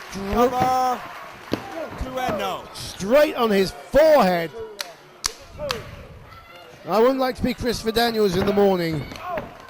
Storm complaining about the count, but looks fair enough to me. Storm sent into AJ, but Storm able to fight off any unquestionably interesting tactics. I think he's setting up, the perfect Storm, no. Oh, Daniels held on, and AJ with a German suplex. He hangs on, face plant, drives him down. AJ covers, he's got 2, but Storm kicks out. Hardly kicks out, he just managed to roll a shoulder through, and that's really taken a lot out of Johnny Storm. What a devastating maneuver by AJ Styles. And I think it's at this stage of the match that the experience and... Tag was made, AJ did not know. Fleisch 3, no. No. I think at this stage of the match that the experience advantage will start to count. Look out here, Fleisch looking to spring in, looks like. 720. Oh, but Daniels came in and caught him at the nick of time. Drives him down hard. Well scouted that maneuver, Daniels. Now Daniels tags himself into things. Blue Thunder Bomb coming up. Daniels drives him down. Has that cover. Johnny Storm with the save. Now AJ in to counteract Storm. AJ sends him in. Storm with the reversal. Look out. AJ hits hard on the outside. Straight down by us, and it wasn't a good landing. Didn't have a lot of control over his body there. Look out for Storm. Johnny Storm elevates himself. Oh, look out. He's going for a Styles Clash on the floor. Styles Clash, but Fleisch interrupts. Drop kick sends both men into the barricade. Not sure who got the worst of that, but Daniels now on the apron. Where's Daniels going? Oh, look out. Arabian moonsault. Daniels connects with the Arabian press. And he lands on his feet. Such grace behind that by the fallen angel Christopher Daniels. And AJ Styles right by us here, not looking in good shape, not looking too good at all. It's really taking it out of him. Fleisch thrown back into the ring. Come on, the Brits. It's got this whole crowd. Johnny Storm is still down, Dean. I think he might have got his head rammed right into that barricade when Fleisch countered that Styles Clash. Daniels sets Fleisch up now. Fights his way out. Lands on his feet. Tornado DDT drives him into the second turnbuckle. And as this match goes on, the crowd getting more and more pro Fleisch and Storm. Fleisch, look out. The shooting star. Cover. We got champions now. AJ interrupts. Great move from Styles. Pulls Daniels into the corner, then makes the tag. Styles is thinking. Styles sends him into Daniels. Uranagi time. Drops him. And AJ's going up top. And we saw this last night. BME, best moonsault ever. AJ connects with a frog splash. We got champions. Storm was there just in time, Joe. Just in the nick of time. Just happened to get back to interrupt the fall. That would have been it if it wasn't for Johnny Storm. Perfect Storm. There's the perfect Storm. Cover. Now Storm's got it. No. Daniel.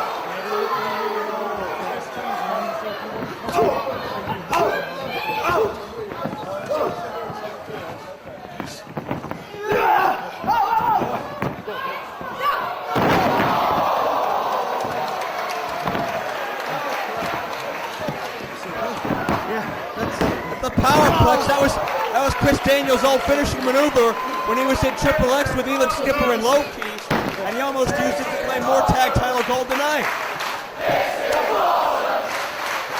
We must have got at least half an hour by now, Joe. Unbelievable. Headbutt and a chop by Daniels. He fights with Fleisch. Fleisch connects with AJ Styles. Oh, debilitating clothesline. Storm ducks the shot, however, as Storm levels Daniels, and everybody's out. What a match we are seeing. Who has got anything left at this point? This is a modern day classic, Joe Dombrowski. Without a doubt. And not only that, you've got me commentating with you. Could it get any better? Well, that's another story, but we have four men putting life and limb on the line for the pride and glory of being our first tag team champions. And look at the rapid fire kicks right to the ear. He's trying to cauliflower the ear of Chris Daniels. Fleisch sets up, 720, drops him. He hits it, but Daniels is near the ropes. Watch AJ, scoops it up, Styles Clash, Styles Clash. Johnny Storm's got to make the save because there's no way Fleisch is going to kick out, but he saw him. Storm just in time before AJ could attempt to cover. AJ and Storm. Look out, Pele. Storm dodged it. He saw it coming. Oklahoma roll. Drive with the legs. No. 2 count. I thought that was it, Joe. Styles counters. Going for the clash. Storm puts the brakes on. Now check this out. Storm muscles himself over. Wonder Wall. The Wonder Wall. Got him. And there it is, Joe Dombrowski. The Brits have won. The Brits have won it. George Bush, Bill Clinton, Arnold Schwarzenegger, Clint Eastwood, Your boys took one hell of a beating tonight. The Brits are the new champions. What do you think of that? Storm and Fleisch are the brand new tag champions. We got a lot of stars to congratulate them. We have Team SHAG. We've got Doug Williams. We've got other 1PW stars congratulating Storm and Fleisch for keeping it in the family. The 1PW tag titles have a home right here in the UK. History has just been made as we've crowned our inaugural champions.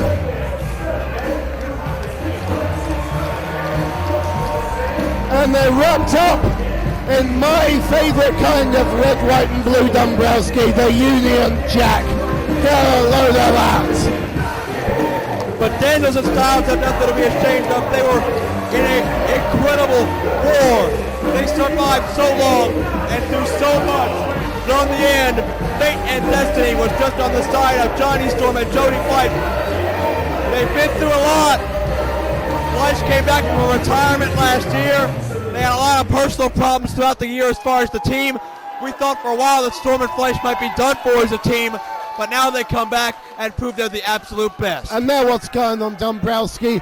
Typical Americans, bad losers. Oh, wait a second. Styles and Daniels grab the belts.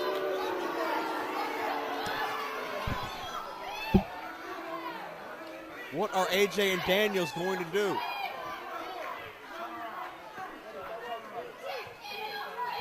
Look at this.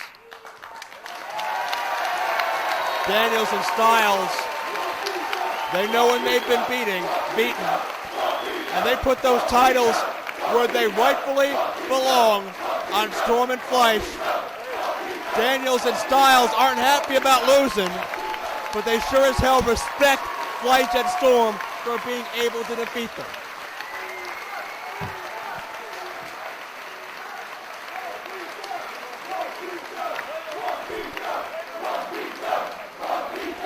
My God, what a moment this is between these four men.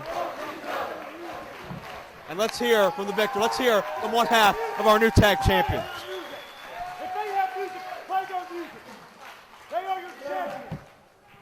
Play their music. It wasn't so long ago that a company called 1PW started up right here in Doncaster. What?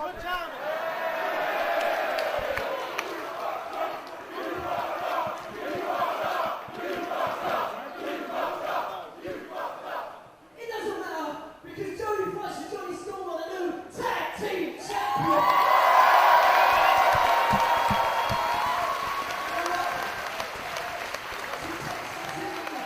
So a big thank you to each and every one of you people who come out to support 1PW because this promotion is nothing without each and every one of you. You can see us going.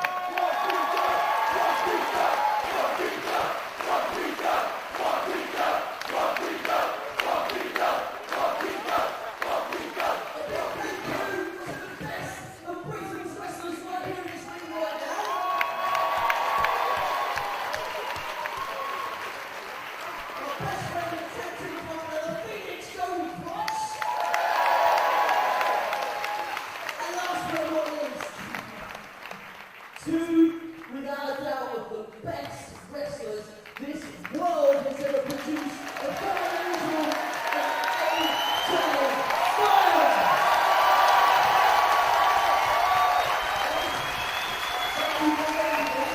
If you want to rematch against these belts, you got to Let me stop you right there.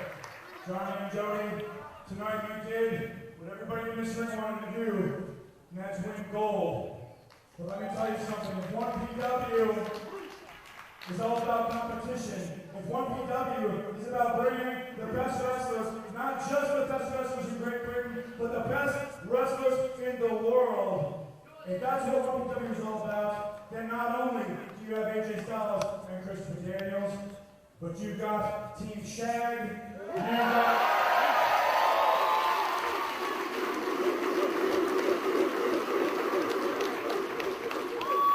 you've got Southern Comfort,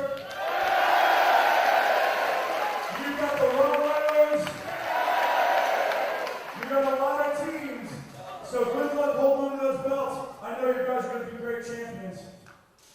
And maybe one day, the four of us will be in this ring one more time with those belts on the line.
It is set for 1-4, and is for the 1PW World Heavyweight Championship.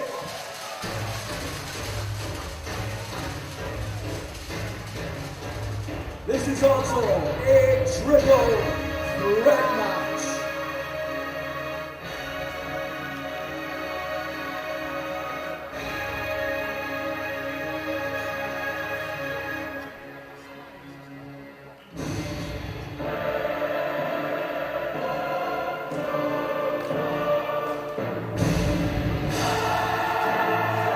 Ladies and gentlemen, introducing first, from Philadelphia, Pennsylvania, weighing in at 239 pounds, the king of old school, Steve Burridge.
Introducing the second challenger.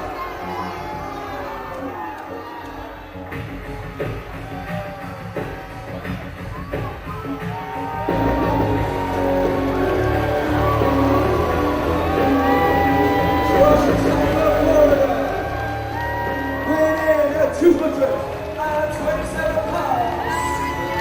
This is the NWA World Heavyweight Champion, Christian.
Well, certainly as we enter this triple threat matchup, the 1PW title at stake, it's going to be a lot of personal pride at stake here. Of course, Steve Corino, the sentimental favorite, after what happened just last night as a result of Sterling James Keenan sticking his nose where it did not belong. Corino's 9-year-old son Colby was physically assaulted by Abyss, and Colby spent the night in the hospital as a result of that last night. And certainly Corino has the condition of his child weighing heavily on his mind, but also wants to repay Abyss for what he's done. Well, I'll tell you something, Joe, this survival of the sickest rules, I think it's going to be just a different kind of match to what we saw earlier on with the tag titles, the tag champions being crowned. In fact, this couldn't be further from that match. And Corino and Christian both have a personal vendetta with Abyss, choosing to work together early on. Keep in mind, on TNA television, Abyss, along with his advisor in TNA, Jim Mitchell, were stalking the wife of Christian Cage, invading the house of Christian Cage, tried to drown Christian in his very own swimming pool. Indeed, we've got personal issues between Christian and Abyss, personal issues between Corino and Abyss. And personal issues between Corino and Christian. Remember that verbal diatribe they got into last night? Exactly. So this is going to get, I think this is going to get ugly quickly, in fact very quickly, because Corino already is taking this out into the fans. And much like last night's title match between Abyss and Ulf Herman, and security's walking all over the place here, trying to keep control. We just got to watch our monitors and try our best here, Dean. Oh, wait, we got Abyss back at ringside. What's Abyss doing? What's he getting? He's getting a rope. Found some rope. Well, I know you're watching Corino and Christian brawling up the stairs, but Abyss has a blue rope, and it scares me what Abyss could do with that rope. He has tunnel vision. Whenever he comes across, he finds a way to use it. And I think he's going after them. They're right up at the top of the dome at the moment, Joe. What in the hell are they doing up there? I wish I knew, but it doesn't look good, whatever it is. Is Cage going for a suplex, but Abyss interrupts shots from behind? I've seen melees before. I've seen title matches go into the crowd, but I don't think I've seen one degenerate this far, this fast. No, not this quickly. I mean, they basically stepped out of the ring in the opening minute and have gone right up top and... Oh, no. Abyss is choking Corino. I think... Are you thinking or I'm thinking that Abyss is going to try and... Oh, well, I hope Abyss doesn't go any further than that as Corino fights off, or at least attempts to. But Abyss sends him chest first right into that metal beam. Sorry, Joe, has he got that rope around Corino's neck? He still does. No, he's not trying to hang him off the... No. Oh, I hope... No, come on. I hope...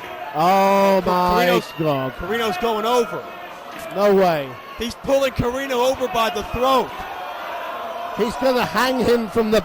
No. He's going to hang him from the balcony. Corino... Oh, my...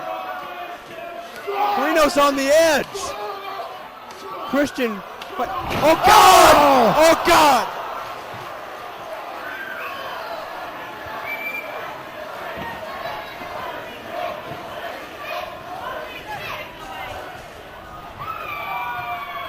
Corino fell.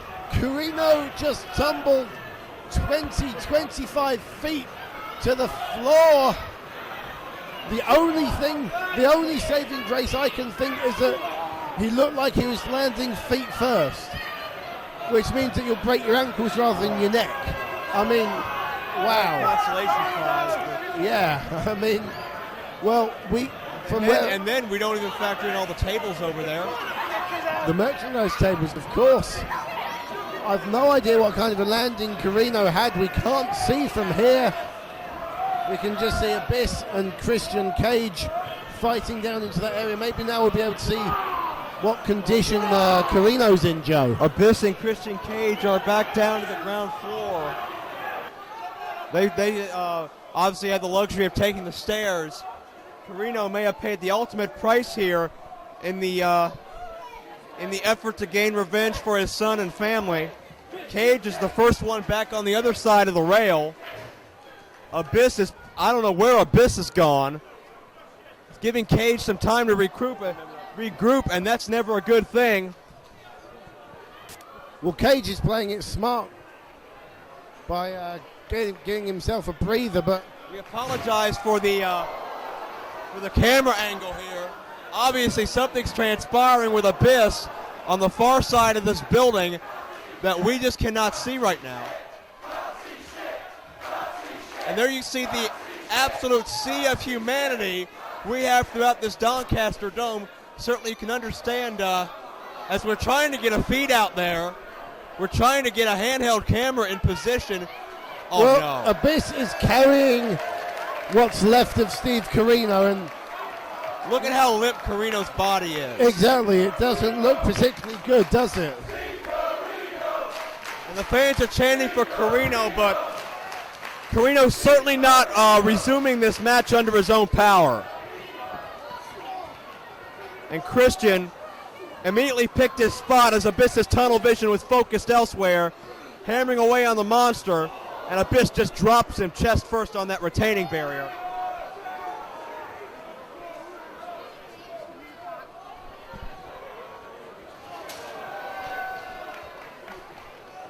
God. Well, now where's Abyss going?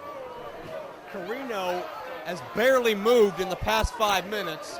Christian's been taken out as well, and Abyss is on a rampage. Joe Dombrowski, Dean A.S. at ringside. I'm getting word that noise we heard was Carino getting put through a table by Abyss. Oh my God! Face first. What's Abyss got now? It's a table. It's wrapped got in barbed wire on it. It's got barbed wire.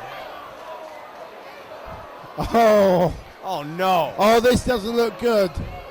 This doesn't look at all good, Joe. You can see his arms are still scarred out of hell from the thumbtacks last night with Alf Herman.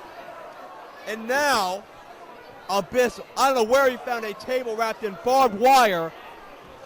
An implement of destruction, to be sure. I can only assume that Sterling James Keenan prepared this beforehand, because the kind of preparation he would do, let's face it. One can only assume. This seems like something Sterling would concoct. Carino is trying to get to his feet across the other side of the ring here. And Christian sends Abyss shoulder first into that ring post and now focuses on Steve Carino. While Carino sitting there precariously. Look out! No. He's going to try and suplex him through the table on the outside, Joe. No way. Oh, no Carino. way. No way he's going to do this. Christian puts on the brakes. Second time. When it comes Abyss. Oh no. Powerbomb! Powerbomb! Into the barbed wire!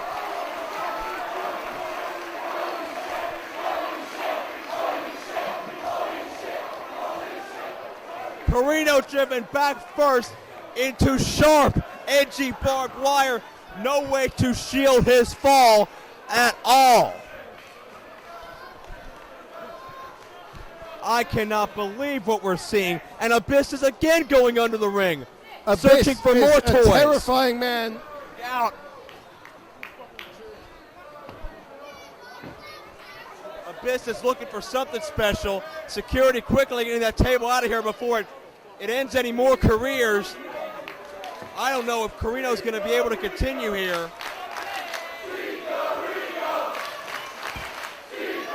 Abyss is looking for something. I don't know what he's looking for. Whoa! Oh, good God.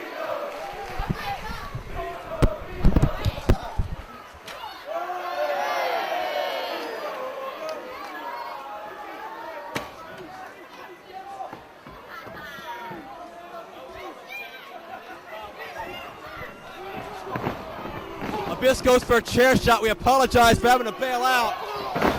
Christian with the chair. I'm not apologizing, Joe. I'm just trying to survive. Shot right to the back of Abyss. Oh, wait a second. I think we've got a concerto coming up. We've seen this before. One-man concerto coming up. The crowd wants to see it. This could be it here. No, Abyss ducks. Christian hurt his hand and walked right into a boot from the Monster Abyss. Well, I guess we're standing for the rest of the match, Joe. Well, I'm ready to bail. I don't know about you. Anytime Abyss is out here, I got my life on my mind. No idea what state Carino's in, but he hasn't emerged from that barbed wire table. We have security checking on him now.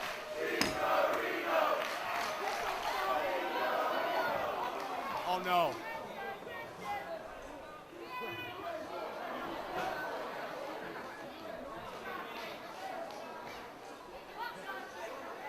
My God, it's carnage at ringside. This has just broken down into chaos. Absolute chaos. Trying to jam that chair in between the turnbuckles. Finally successful. Christian Cage starts to fight back as well. Cage has a lot of pent-up anger on his mind. Up and over, but Abyss connects with a low blow. And Christian, head and shoulder first, into that ring post. Abyss goes for a quick cover, tries to retain the championship, but Christian kicks out. Carino still has not moved. His back's got to be torn to shreds. This is, for all intents and purposes, a one-on-one match right now. Abyss and Christian, the match we were meant to see at All or Nothing. The title shot Christian Cage rightfully deserves, and that's what we have right now. Abyss backs Cage up into the corner. Well, I think we can safely say that Carino's been eliminated from this match. Absolutely right, and Abyss looking to charge in. Look out! Christian gets the feet up. In the nick of time, knife edges. Big chops on a big man. Abyss pushes him off. One more time. Look at the clothesline. Christian with a spear. Cover. New champion, no. Christian almost a dual champion, NWA and 1PW simultaneously. Look out here. Carino buckle. Is Christian with an elbow. Slowly emerging. I don't understand how. Swinging inverted DDT out of the corner. Christian with the cover. Abyss able to kick out again to protect that title. Carino is hardcore as they come, and he wants to add the 1PW title to the other world titles he's already won. That's how. Carino is trying to get that look out. Referee almost got collided with. Cage saves the referee. Cage saves the ref, but not there. But couldn't save him again. And Tony. Now, if before we were lawless, imagine what's going to happen now. Unprettier. Christian with the unprettier. But there's no referee. No 1, 2, 3. Here comes Christian. Cover. Cage got it. No. 2 count only, Joe. 2 count only. Abyss kicks out. Christian Cage up prettier one more time. Setting up for it. Black hole. Oh. Black hole slam. Black hole slam. Up it. No. No, he kicks out. Cage kicks out on the black hole slam. How many people, Joe, have you seen kick out of the black hole slam? I could count them on one hand, I'll tell you that for sure. Oh no. Oh, Quilden's down now. Referee nailed. I'm standing away. Yeah, this is no regard, and there's no disqualification. Something anybody can do here. No regard for anybody else in this matchup other than Abyss or Christian. Now what? He's going back Oh no. for, as Dusty Rhodes would say, for more plunder. Oh, and just God. look at the carnage. Look at the bodies we've got lying. No. Oh, It's Colby. he's got Colby. That's Steve Carino's 9-year-old son. And he's not even a part of this. Shades of yesterday. He's showing. No. Oh, look at him manhandle that kid. He's showing Colby what he's done to his That's dad. idiots. And Colby, understandably, is terrified, but he's now in a corner. Abyss will break him into a million pieces. Come on, security. Oh, somebody do something here. Christian, thank God. Cage fires back. Abyss has him. Shock treatment! Drops him with shock treatment. Colby, get out of there. Colby, get out. But he was just petrified. He was frozen stiff. But look at Carino. He's got a barbed wire baseball bat. He's going to choke slam Colby. Oh, Joe! Carino downstairs with a barbed wire. Colby, get the hell out of the ring. Somebody's got to get that kid out of there. The kid's petrified. He's petrified. Yeah, Christian's saying, let's get him out. Colby's in tears. Christian doing the right thing. But he doesn't see Carino. Carino's running. Carino just won the title. Oh my. Joe Dombrowski, we have got ourselves a brand new 1PW World Heavyweight title holder, and his name, the champion, is Steve Carino. Can you believe it, Dombrowski? Oh my God. Christian Cage took Abyss down.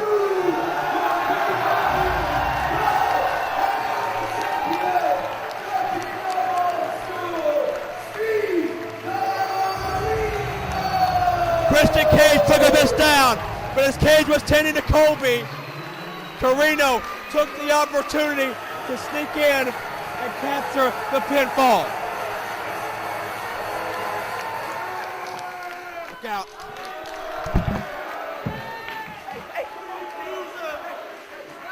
Look at Dean A.S. hiding behind our ring announcer as Abyss walks by. That's hideous, but Carino, the new champion, we got bodies everywhere. And Christian very upset that Carino stole that fall after Christian had taken Abyss down. And, Carino's got a defense mechanism. That's a bit of an equalizer. How is Carino standing I have no idea. after that? Carino took more punishment than I've seen any human being take before. God. Check that out. Joe Dombrowski, what a match. What a way to finish an extraordinary weekend of wrestling here at Doncaster Dome 1PW. We've seen a new 1PW World Heavyweight Champion. We've seen new 1PW Tag Team Champions crowned. One of the greatest weekends. We've seen a dream match between Lance Storm and Doug Williams. An incredible night of action, incredible weekend of action. It's been a night of carnage. It's been a night of respect here at Know Your Enemy night number 2. We'll never forget being a part of this night. And Steve Carino will never forget this night either, as he is crowned new 1PW champion.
face. And I pretty much suck at it. But from the bottom of my heart, I want to thank Steven and his family. Thank you, Steven! Thank you, Steven! Thank you, Steven! Thank you, Steven! Thank you, Steven! Thank you, Steven! I want to thank the whole staff. I want to thank the wrestlers in the back. Because putting together these shows is really hard. I'll tell you that. God's honest truth, putting these shows together is hard. Because you're dealing with guys coming from different countries, you're dealing with different politics, of different companies. But you know what? When the politics are all said and done, you had 40 of the best guys in the entire world in the back who will bust their ass for you guys.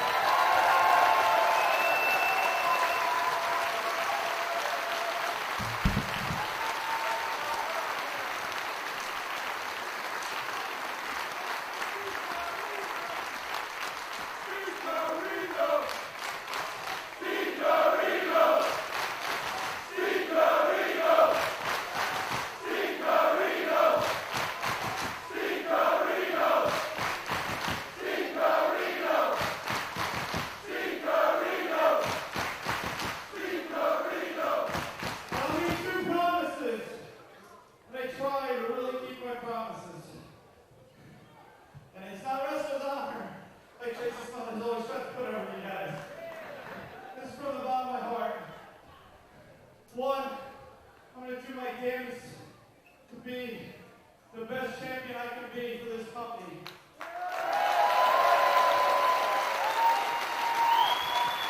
And two, and most importantly,